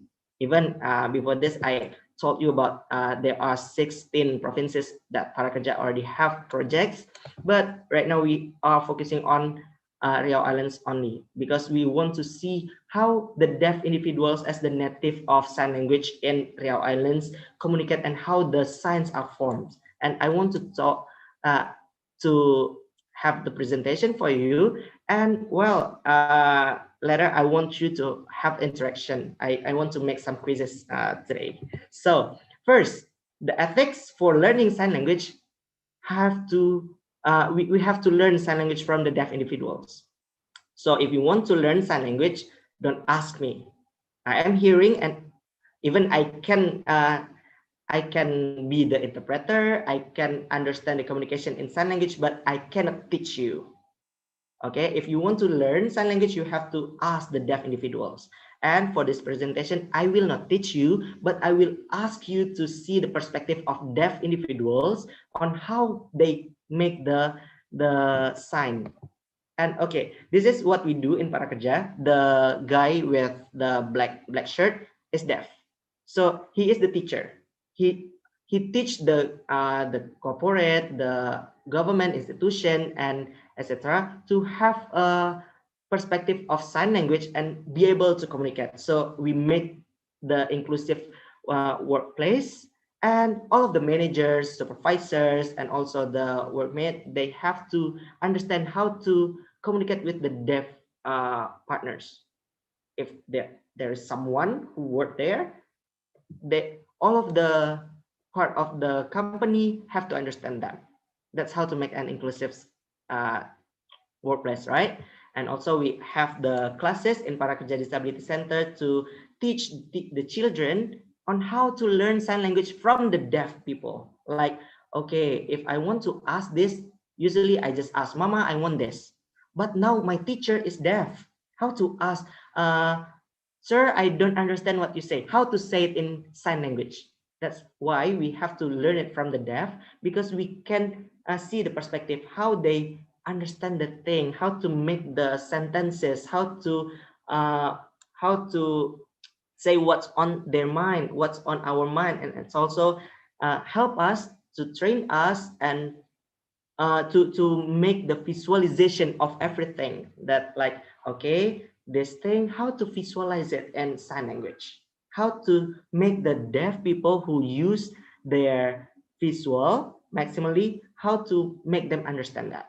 And that's what we do in Parakerja. And we also have the programs online, which already train hundreds of people in a lot of cities in Indonesia. I think the last data, we have 123 cities in Indonesia, like in Jakarta, Makassar, Purwakarta, and everything. That's what we do. And if you see here, there is a tutor in here, Jonel tutor, and where's other? Oh, it's only one here. Okay, it's only Jonel tutor. The tutor or the trainer is deaf. So just the same pattern. And well, I want to ask you to see the perspective of the deaf, how they make the signs. And I just want to say, because I learned sign language too since 2 years Mr. ago. Reski, perhaps let's put off webcam. Sorry, I cannot hear you. Hello. Is everything okay? Okay, so everything okay, right? Yes, we can hear you. Okay, thank you. Thank you. Okay, so I just want to say, because I learned sign language too since 2018, I see that there is a lot of signs that are common sense, and all of the signs form naturally from what they see, from one of the how things work, how people knows the icons of something, or well, we want to see it. Okay, first, it's about Batam. Batam is where Parakerja live, established, where I live, and Batam. Mr. Reski, is it possible to put your webcam off, sir? Oh, okay. My camera off. Thank you. Sip. Is it possible to put your web? Okay. Okay, Dr. Maya. Yes, it is, sir. Thank you very much. Okay. So, this is the sign of Batam. Batam is the city where I live. This is where Parakerja established, and how they sign it. Look at the sign that this girl made. Her name is Nita, and it is B. It's B, and Batam started with B. Okay, and look at the icon of this city. Batam have a bridge. Its name is Barelang, and the sign. Actually, I need the camera so I can show you how it formed. Okay, is it okay? Not a problem. Not a problem. So you can see me. So this is Batam. Why it's Batam? Batam is started with B, and the bridge look like that, like this. That's how the deaf individuals make the sign. B because of Batam, and it's also because of the bridge. Barelang. Barelang is also started with B. And look at the next city. I want to show you Jakarta. Jakarta is the capital city of Indonesia. This is the sign. Why? Because of the icon of Jakarta, Monas. People will, deaf people, especially in Riau Islands, will understand, oh, this is the sign of Jakarta. And this is Batam. And this is Padang. Padang is the city where I was born. Okay, look at the house of Batam, the traditional houses of Batam. Look at the roof. They have it. And the icon of Bukit Tinggi, look at this, looks like the Big Ben. This is the icon of Padang. So they see it from the icon of the city, and that's what visual, that what make Batam, Jakarta, and Padang being recognized with the visualization. Okay, so I need the video call webcam actually. So now I want you to I want to make it interactive actually. So please, if you want to unmute, from what I say, this is very common sense. Can you read this? What is the letter of this? Please unmute. K. Okay, cool. What is this? W. W. What is this? I'm hoping it's O. Sorry, that's wrong.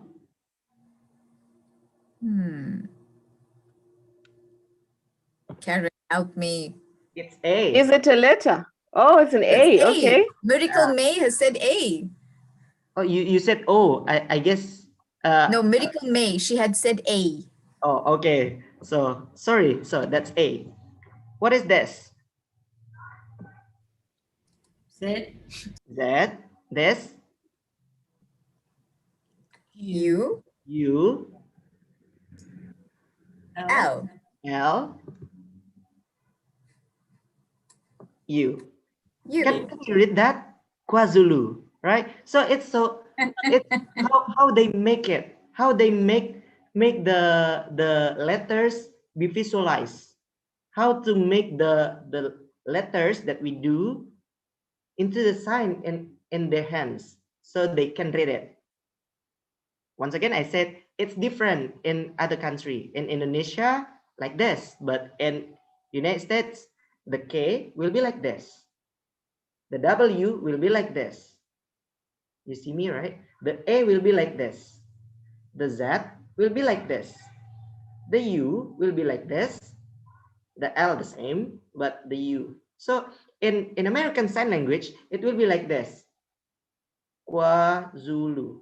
It's different, but yeah, we are focusing on Batam and Riau Islands again. You can read it. That's how the deaf individuals form the sign. And then now it's about morning. Morning is when the sun rises. So that's the sign. The sun is coming up. Afternoon, the sun is above us. And well, it's morning, then afternoon. And then, yeah, the afternoon when the sun set, the sun is coming down. And then the night, there is no sun anymore. So morning, noon, afternoon, and evening. That's how they see it, as the sun like this. Okay.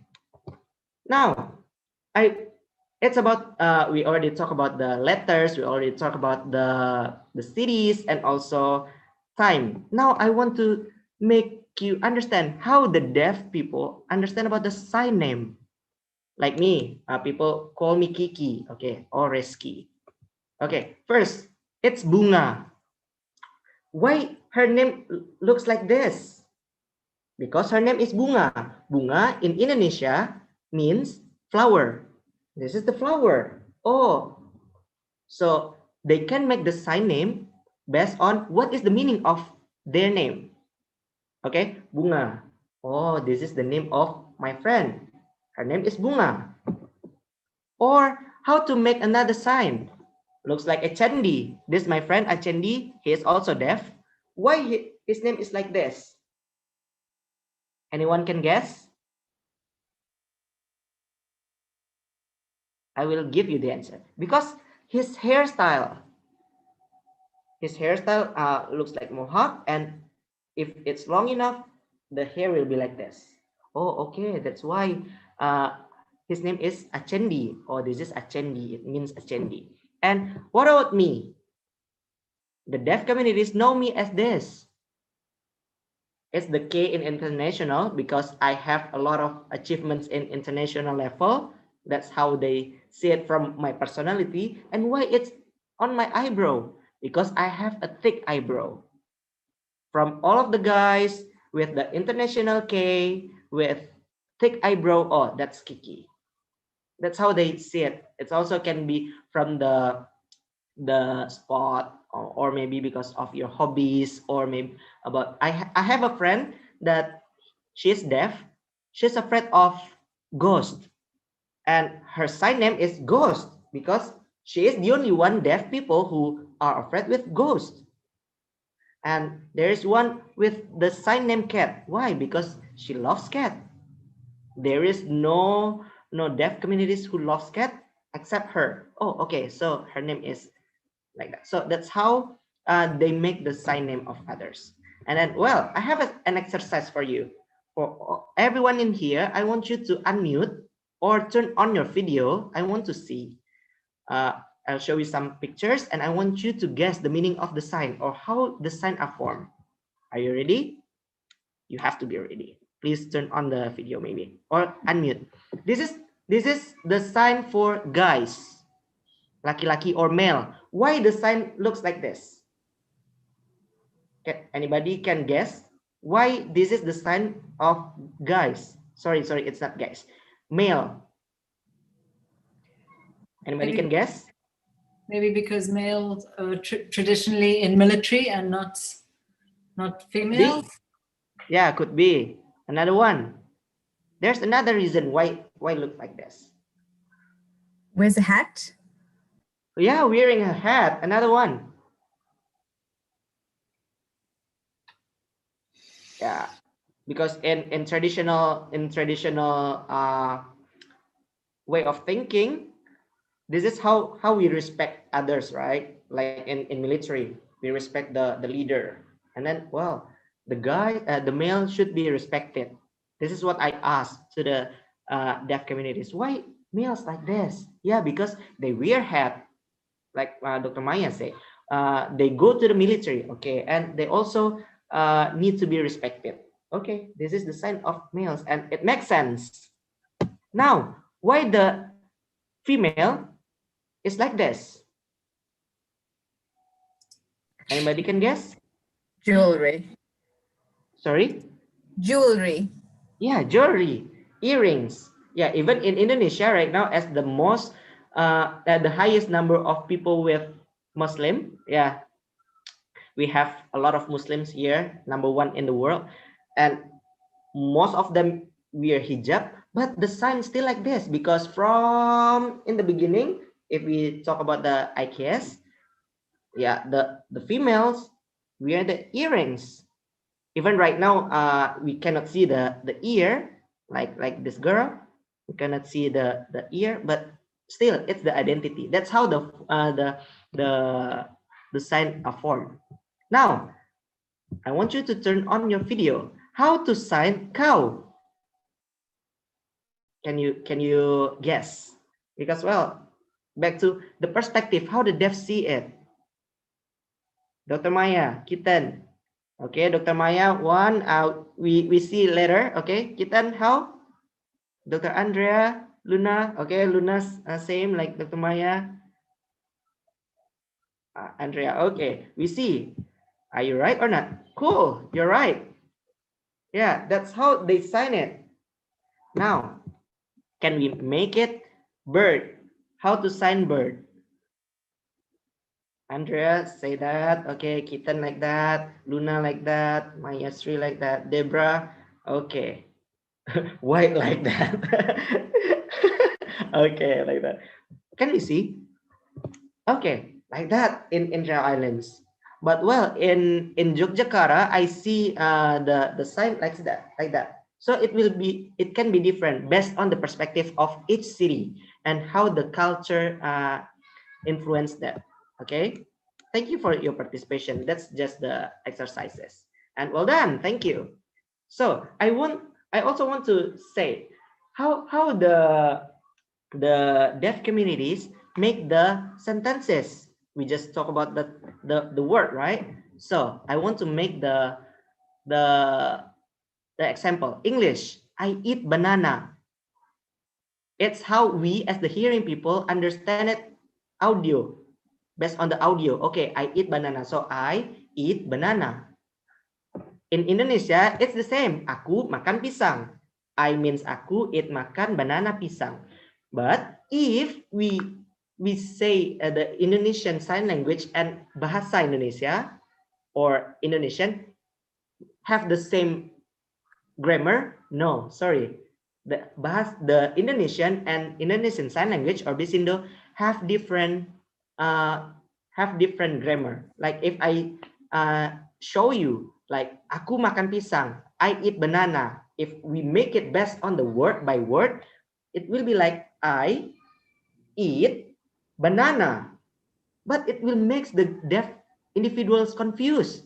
What did you eat? The banana, you just open up the banana. Right? I mean, I eat banana.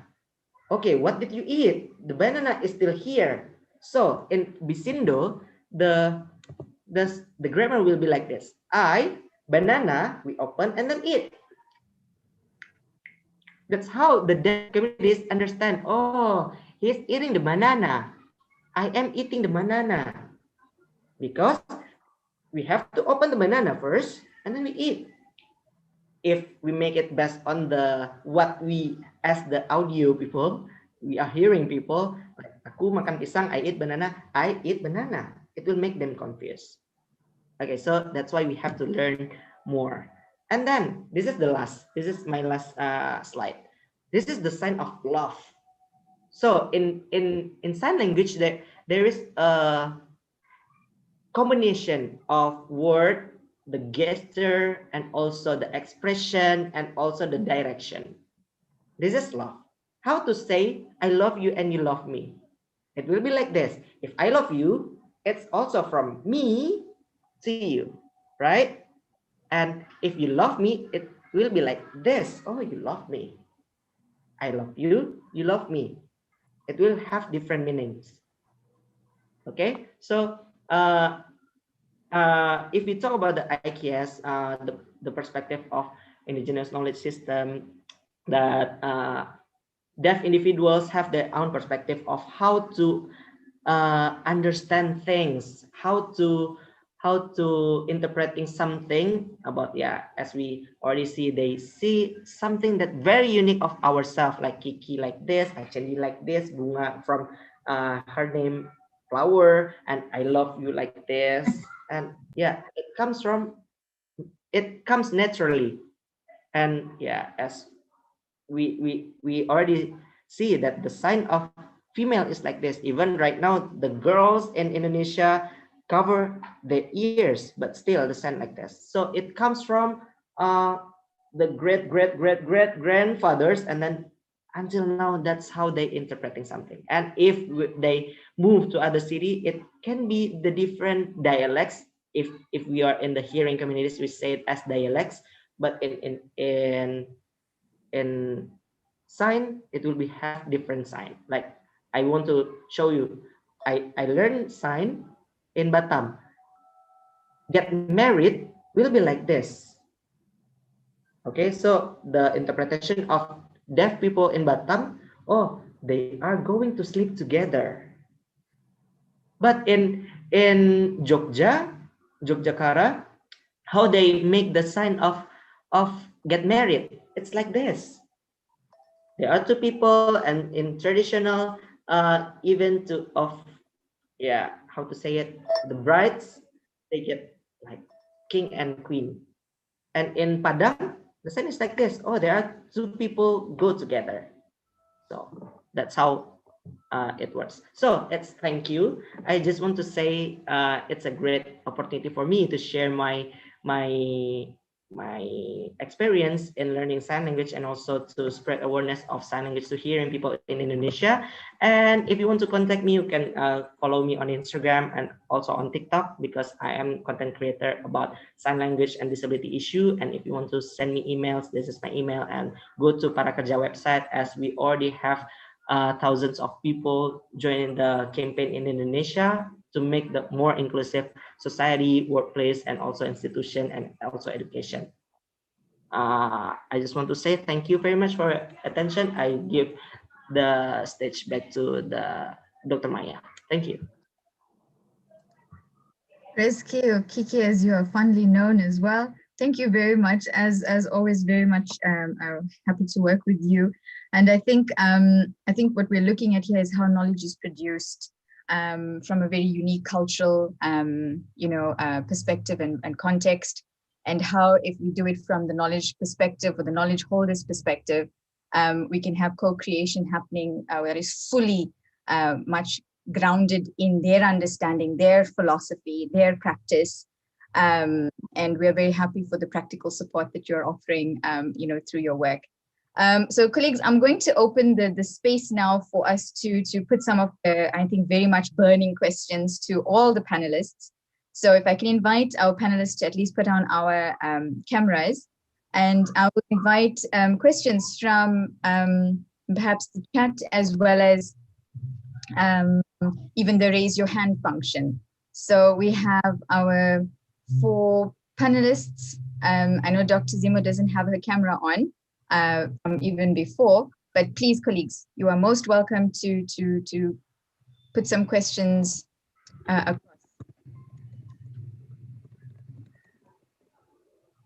The first question, I think, is coming out for Dr. Mason or Dr. Dula. What do you believe are some of the key aspects that have sustained some of these practices that you mentioned in the Americas throughout the centuries?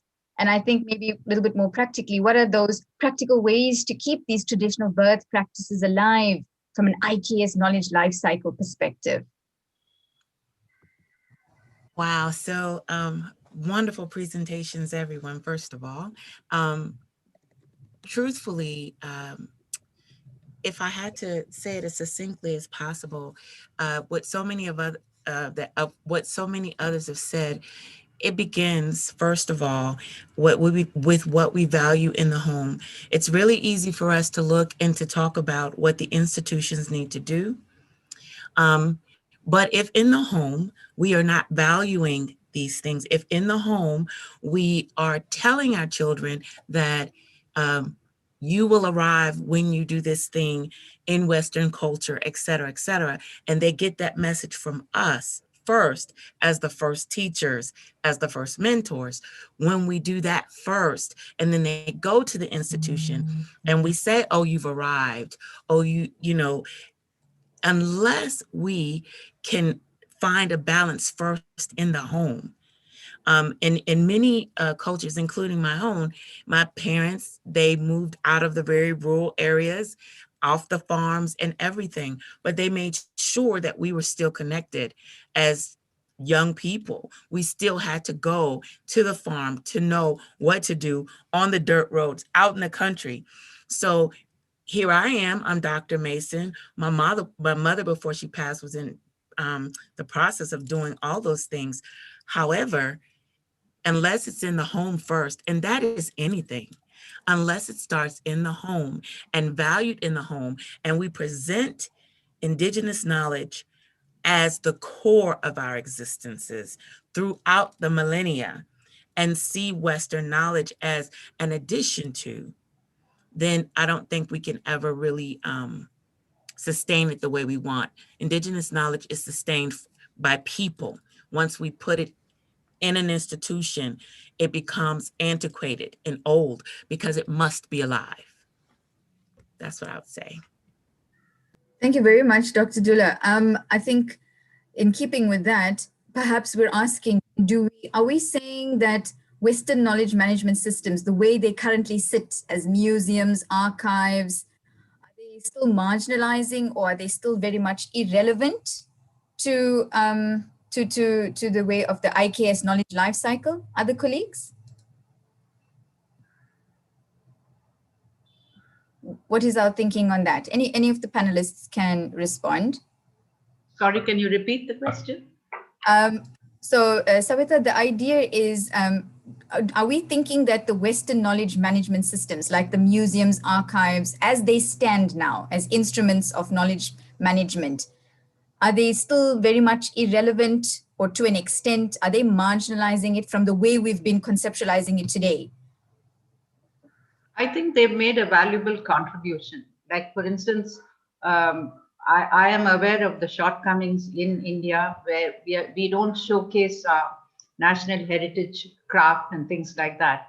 And many of us have gone to museums in the US or other countries to learn how, you know, you showcase, how you curate the shows and so on. Because there's a lot to be said about museums, especially in America, you know, in Washington, there's so many museums you can learn things from. I think their contribution has been valuable.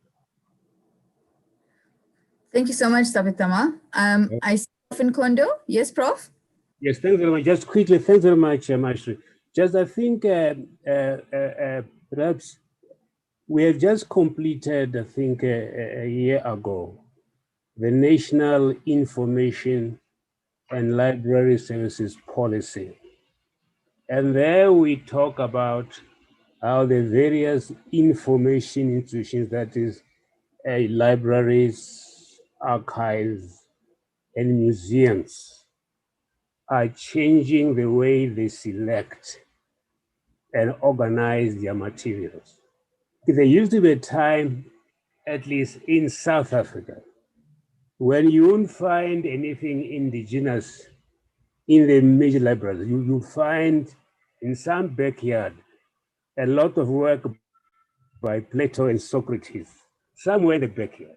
But now almost everywhere, they are very sensitive to making sure that the local knowledges are preserved in various ways. I think there is a change there. I want to go back to my initial point that this is a tradition that is a function of post-colonial politics, how to decolonize ourselves, how to reassert our identities. But in the knowledge economy, and in the global solidarity movement, we are now called upon to shift from authenticity to the sharing of capabilities. I think it's important that we, in the discourse, moving from authenticity, identity, uniqueness, dignity, to how we share capabilities, because we are confronting similar problems worldwide, as I said, like violence against women, poverty, unemployment, inequality. These are global problems. But so far we have used only mainly Western science to solve these problems. Western science has done a lot of good, but it is incomplete. It doesn't have the capability to solve all the problems as they emerge in various environments worldwide. I think it's important, but the information institutions are adapting, they are transforming. Thank you. Thank you very much, Prof. Nkondo. I'm also going to move to Prof. Kaya, but as I do that, I'm going to just read one of the comments from Prof. Mchombu from University of Namibia in terms of libraries as they stand are agents of still colonialism. They're agents of the dominant knowledge paradigm that needs to be revisited to accept the knowledge as a multiple concept, not only from the dominant powerful aspect. And then Prof. Kaya? Yeah, I think Professor Mchombo was reading what is already in my mind. I mean, first of all, let's start you from Professor Kolanisi when she was talking about research. That the way Western research, including methodologies, the way we go into communities, we do research, we take the knowledge there, put it in the journals, put it in the libraries, where the knowledge producers themselves have no access. That is a colonial project. The same thing with the museums, the way they archive, the way they exist today. I mean, if you look somebody, I mean, I think is the what, Mrs. Sabita said that they contribute to knowledge in the sense that there are people who have no access to historical events or history of certain, for instance, you go to the US, you go to England, you find all these museums. But the contradiction is the fact that most of these things were taken from local communities in terms of artifacts, in terms of different types, and taken to Europe, to America, and those people themselves, they benefit very little out of those things. In other words, what I'm trying to say here, research the way it exists, museums, all these Western instruments of knowledge management, I mean, they have contributed to the alienation of knowledge producers, indigenous knowledge producers, from the products of their own labor. They don't benefit out of those things. So there must be a way, and that this initiative we are trying to build, whereby we want to bring knowledge production, management, and protection together. Let us come up with the strategies, as Professor Nkondo said, how these instruments can be relevant. And that's why he came also with the idea that can we develop certain tools which are common or which resonate to the people in terms of storytelling, in terms of the poem which Karen was reading, different ways of false media which people can associate, I mean, can associate themselves with those instruments of producing knowledge, and also those museums, whatever. They can also be relevant by using these instruments of knowledge communication, repositories of knowledge. In other words, we must have a new concept. We had a debate here one time when I made a presentation. Can we turn archives, museums into places of dialogue? Remember, Maashiri, we had also a workshop at the botanical, what do you call the botanical garden there, where people also said, museums and libraries, people can go there, even organize weddings. In other words, they shouldn't be places which don't touch whatever things are just there. And even those who produce those things themselves become alienated to those things. Can we find mechanisms and strategies where people can see libraries, archives, museums as part and parcel of their own knowledge production, not as things which are just being used to make money for other people? I think that's what I say. So I think Professor Jomvu, I think is going the same. The way they exist now, they're just an extension of the colonial project. Thank you, Professor Kaya. And I did see Deborah's hand up, but I'm just also going to sort of bring another way of thinking, perhaps, and even bring some other kind of discussion. Perhaps maybe the question is to the panelists, what features of the IKS-based knowledge life cycle do you think other knowledge systems can aspire to? So what are these inspirational aspects? What is it that's so different? And I know even Reski, you've got, these tools that we're talking about. You very well demonstrated how these tools come into being, how they're very practical. And then I think even I've got a comment here while people are responding. So the question again was, what features of this integrated knowledge life cycle do you think we should aspire to? What are those that are inspirational, that integrated nature? I see Prof. Nkondo's finger up. You have to unmute, Prof. Okay, Thank just you. quickly again, thank you. I'm sorry that I have to come back again, but I'm have to leave soon. One thing that I want to suggest, very concretely, is that because we have inherited the Enlightenment tradition that's preoccupied with cognition, with thinking, we tend to reduce knowledge to ideas and to thinking.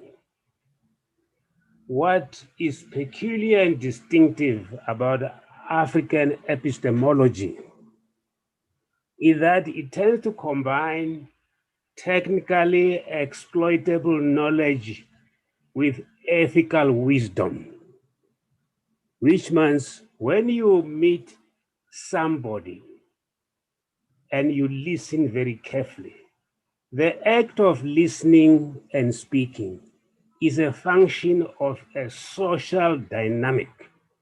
That's why, next week we'll have a workshop with Wakaya on Swahili, how language processes must be seen as an aspect of social facilitation, where an act of reading becomes an act of Ubuntu.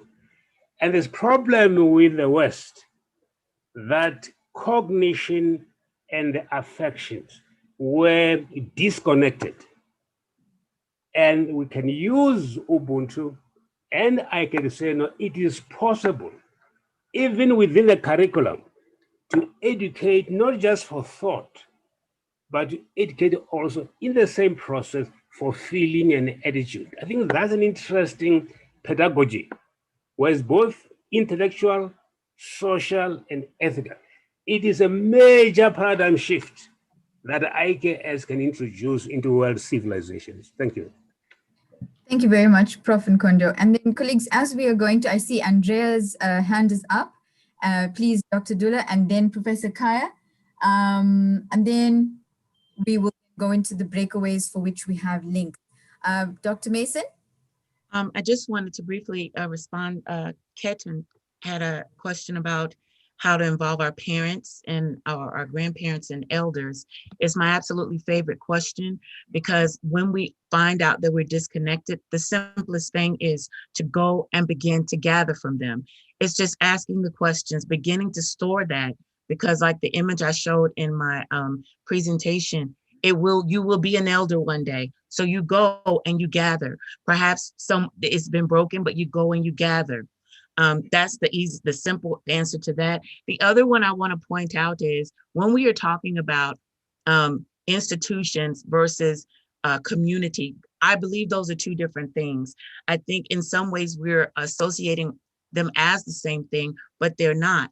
There is no way that an institution can hold the indigenous knowledge so that it is living. When they put them in the institutions, they become artifacts.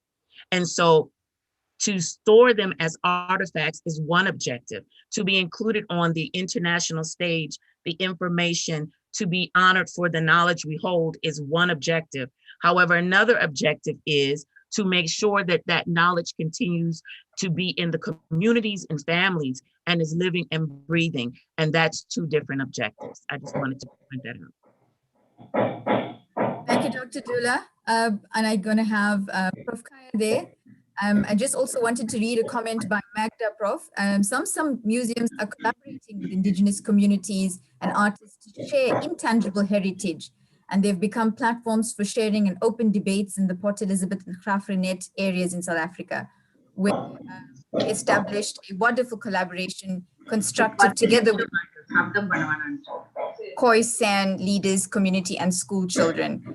And I think it's about being conscious and considered or deliberate about what it is that we are doing when it comes to the knowledge life cycle. Prof. Kaya? Yeah, personally, I wanted to comment on Kiki's contribution on the issue of the sign language. Remember when Professor Nkondo was talking about this inter-epistemic project of ours, where we bring different knowledge systems, he emphasized the issue of language. And for me, the way Kiki presented it, it's a very important resource we need to use to bring epistemic justice. Because the issue of people who live with disability and how they can be brought in the mainstream of life. Look at the way he was pointing out, because of their living with disability, they are vulnerable to unemployment, they are vulnerable to all sorts of social injustices.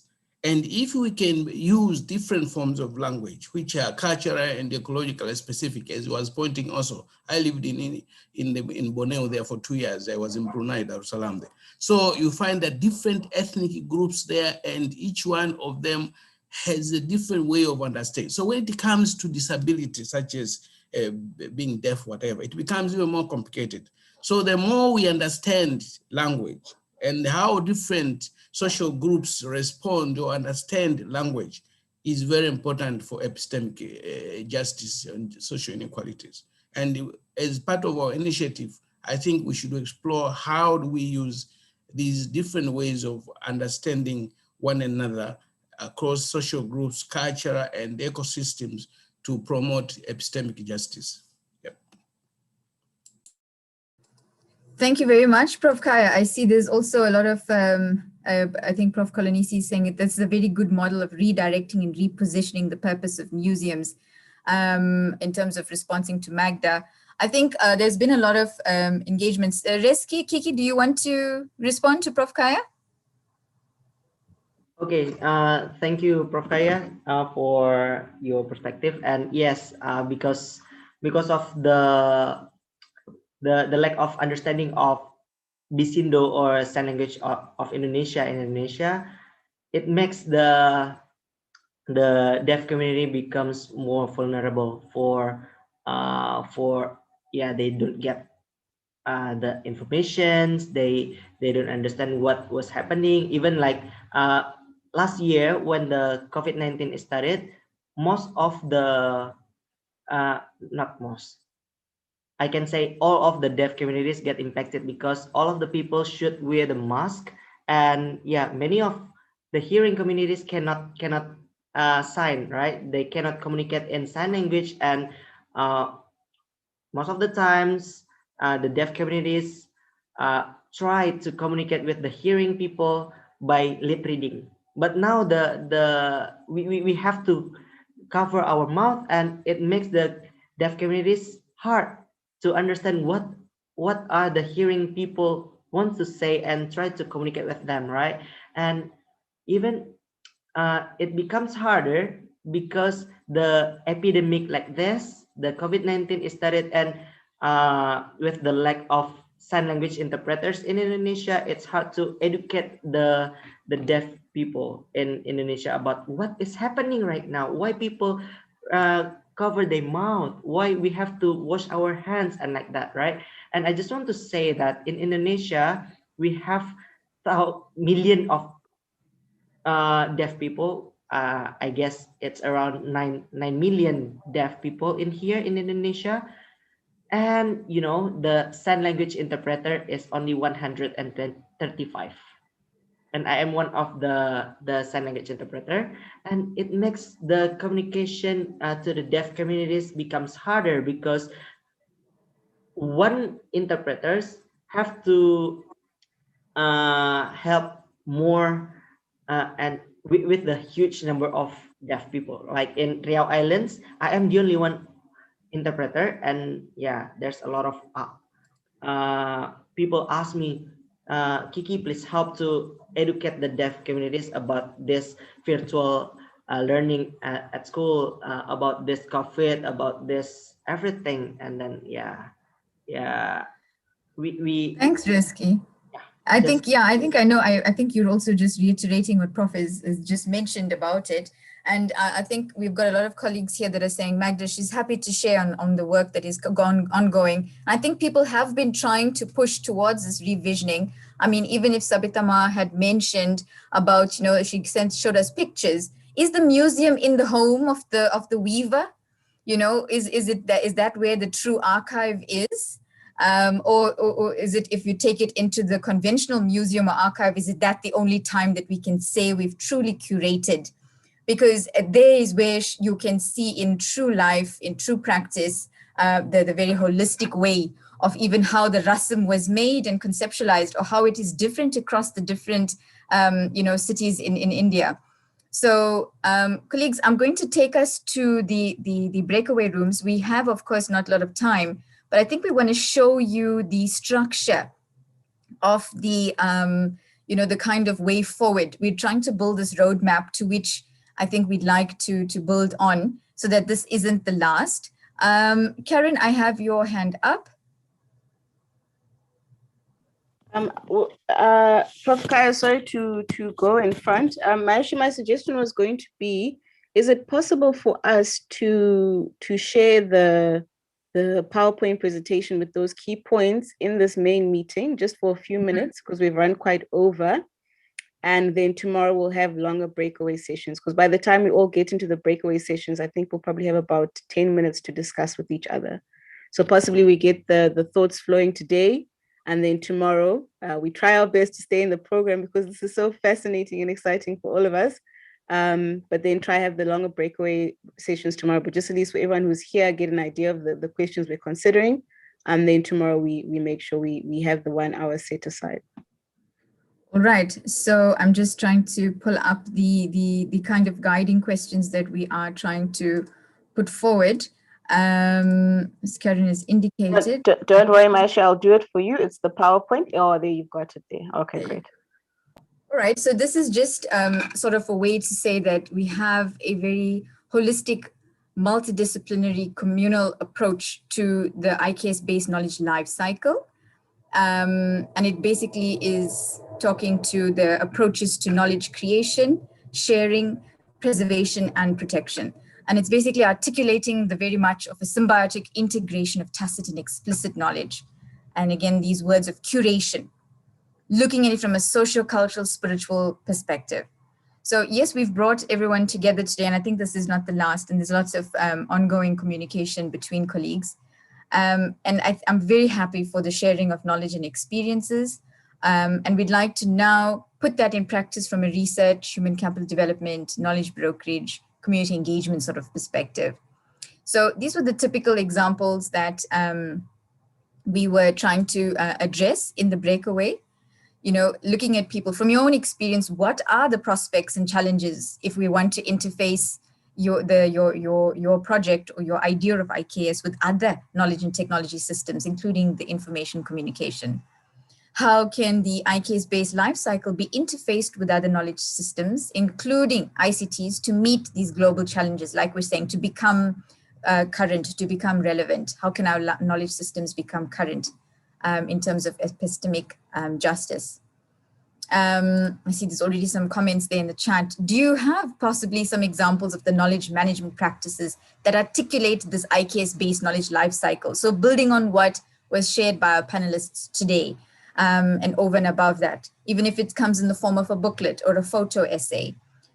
And we're looking at, can we have some sort of examples perhaps of how the local communities, or from your own experience, how are they integrating tacit and explicit? And I think we had Savitama sharing with us perhaps the example of, the Pongal festival there. We had I think, Dr. Dula sharing with us, the spiritual ancestral knowledge that comes through. So how is that part of the knowledge life cycle? The next question also is like, how do we find the philosophy, skill, innovation, and technologies? What are those things so that we can have a comparative understanding? So we had Magda talking about what is happening in PE. We have colleagues in India, the colleagues in Malaysia, the colleagues in Brazil. What are they? How do we bring this together so that we can have a comparative understanding of the knowledge life cycle?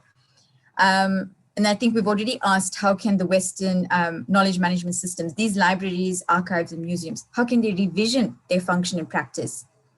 Another key question that I think was being asked by our IK holders was, how can the youth, together with themselves, come together and action this revisioning? People want to be the caretakers and the ambassadors for this. So we're asking, how can that actually happen? How do you see yourself in the development of this roadmap?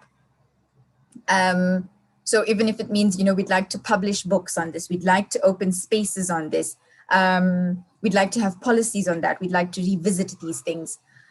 In terms of community engagement and human capital development, we had, what are the key areas that we should try to build networks and partnerships? What kind of partnerships and networks should we be building?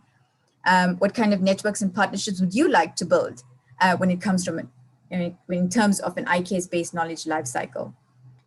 From your experience, what are the possible prospects and challenges in building these networks and partnerships? From your knowledge and experience, what are the innovative strategies that we can help mobilize the different resources? I think we've spoken about it, we'd like to have a good ideology, but how do we make it into action now? And then from your experience, in what format? Is it artistic formats? Is it computer infrastructure formats, journal formats, etc.?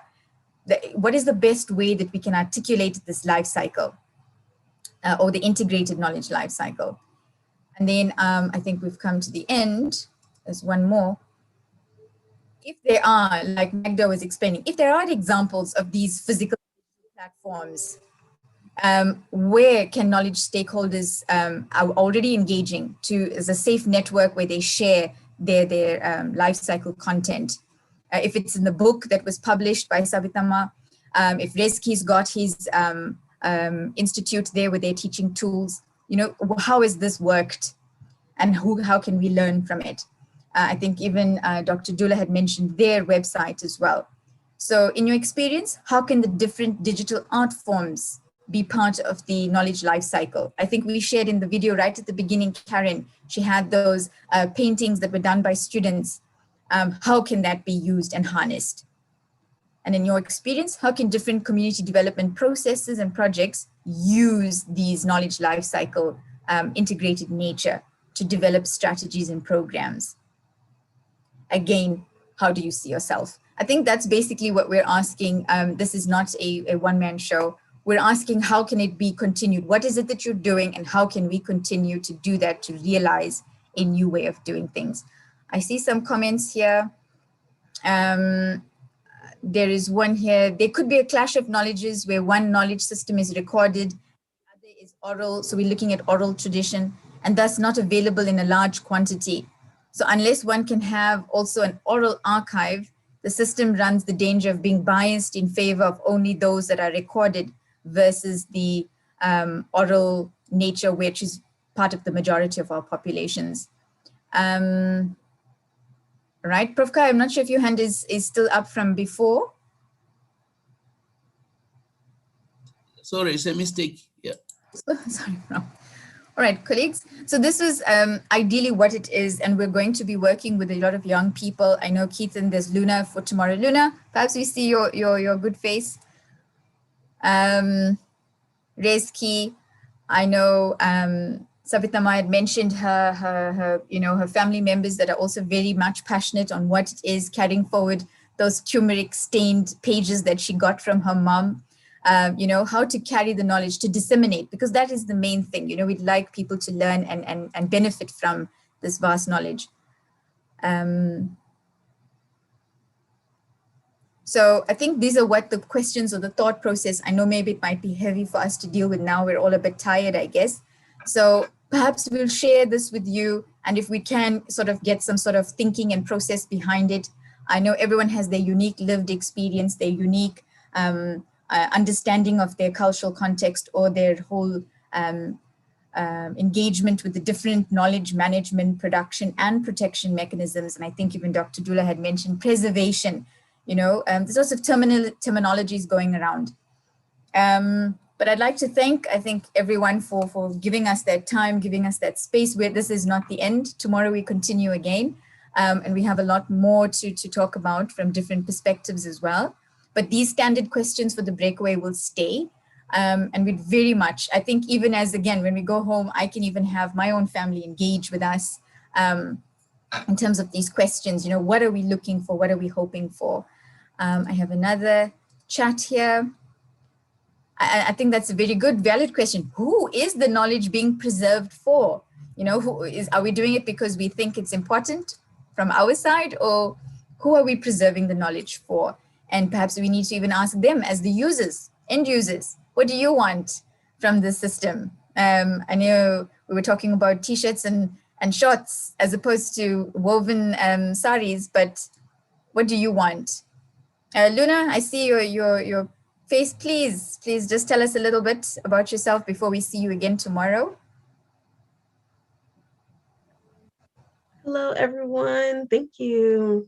Yes, so my name is T. Luna, and I am a traditional birth worker and traditional healer outside of the US. And tomorrow I will be working through the panel on creative community expressions and how we engage with that. And I think that everything that we talked about here can be expressed and lived out through integrating creative ways to implement strategies in communities, especially communities of color with youth. When we're talking about engaging youth and preserving culture, I think that creativity, interacting with academia and also traditional practices can be that, that those bridging those gaps. So I look forward to talking with everyone tomorrow. And today was absolutely amazing. I took a lot of notes and I'm so grateful. So that's it. Thank you. I know we have some of the panelists from tomorrow here as well. Just trying to get through the names. I know I've got Prof. Heike there. Tobeka is there as well. Deborah. Any comments for now, or can we? Yes, Deborah.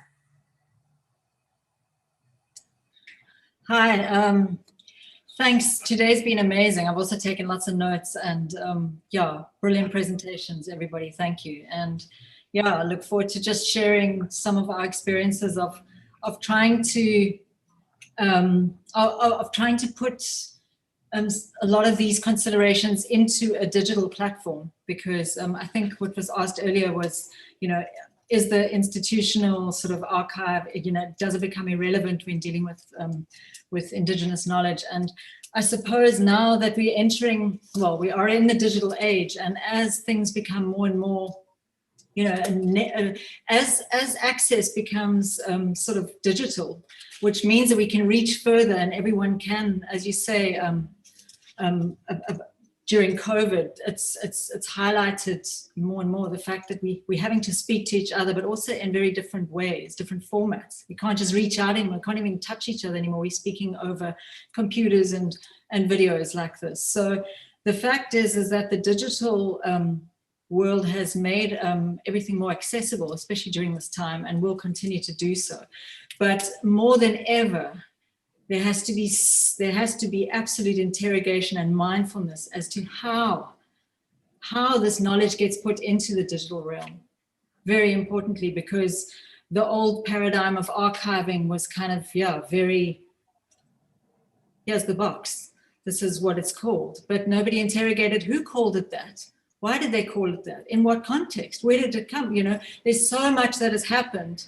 And it needs to be absolutely unpacked at that moment of digitization is what I feel. So I think the digitization process, just in all regards, is a very important moment in the knowledge life cycle. Okay, thanks. Thanks, Deborah. Thank you very much. Prof. Heike.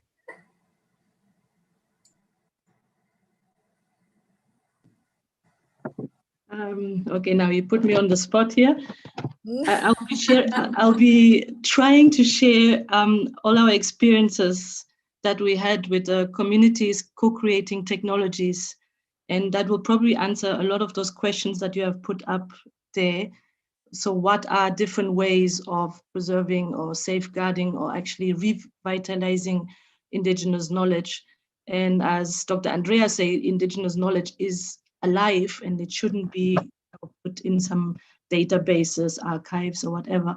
So we can actually much better preserve it if it's in our everyday life. And I will show a lot of those examples of what our communities came up in terms of ideas of digitalization of IK in 15 minutes. So that's going to be the hardest part tomorrow. I think that's the thing. I think we were also realizing that this is not the end, and we really like to continue the engagement, and this is a network that is going to grow. I think also, Prof. Heike, all panelists, when it came to young people, I give the example of Keithan. Keithan and Reski have worked in this, or worked with us for a bit, but they are very much hungry for how do we do this, because we know that young people are not going to know that this is potentially the ways of thinking you know, how to value our value systems, etc. Sabitama? Unmute, ma. While I agree wholeheartedly with Deborah that it's the age of digitalization and that is very, very important, I feel that young people have lost the art of listening. Now, with the internet and all this mechanization, what has happened is, like, for instance, somebody was talking about mother to daughter communication. There's no such communication because now nobody looks at a dictionary. All the dictionaries at home have to be thrown out because all you have to do is type on the internet and you get the spelling, you get the meaning, you get everything. But what young people have lost out is listening to stories which are not going to be there on internet. They are not going to be on the archives because there are wonderful stories that elder people can tell their young people. And no one is patient. No one wants to listen to an old grandma or an old grandfather or something. Whereas we as children just soaked it up because my mother lived with us for 45 years and we squeezed out every bit of knowledge she had. She taught us embroidery, she taught us sewing, she taught us knitting, she taught us crochet and things like that, which, okay, now you learn everything on internet. You learn painting, you go for tutorials and things like that. But the art of listening is somehow extinct. And I feel that this would add to our digitalization. You know, this would give it a new dimension.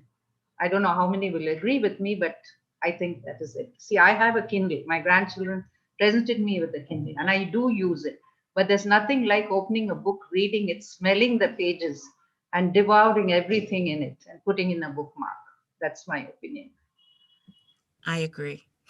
Isn't it? I can see so many people nodding. And I think also another aspect when it came from Kiki's presentation is that there's also a whole group of young people who also have, you know, a depth of knowledge and understanding about their systems because they've kind of created their own little community of you know, people that have their own sign language.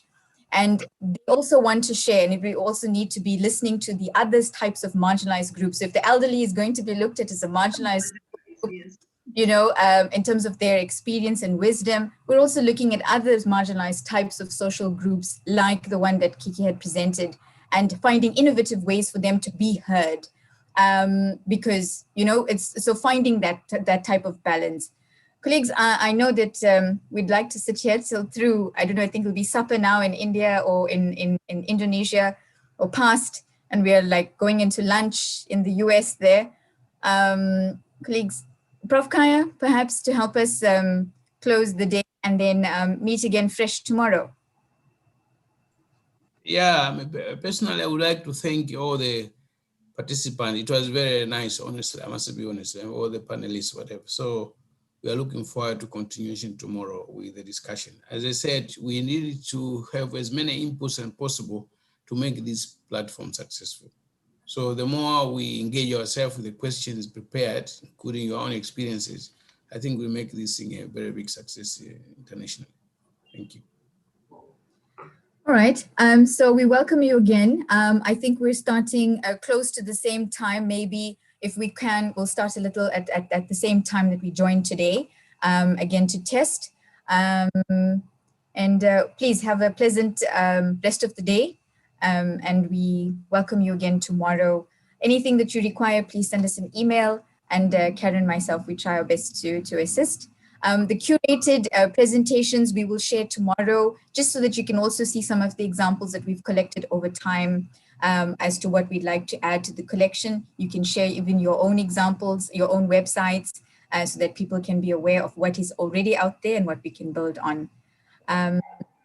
Yes, I think we're asking Shakila perhaps to please assist with posting the YouTube link where we are sharing on UKZN, please, and then colleagues can have that. So, ladies and gentlemen, thank you very much again for your time, and we wish you very well for the afternoon. Please stay safe, and we meet again tomorrow. On behalf of all the panelists, I must thank you for a wonderful session and all admiration for the way you organized it. Thank you. Thank you very much. Thank you. Thank you very much. Bye-bye. Bye-bye. Bye-bye. Thank you all so much.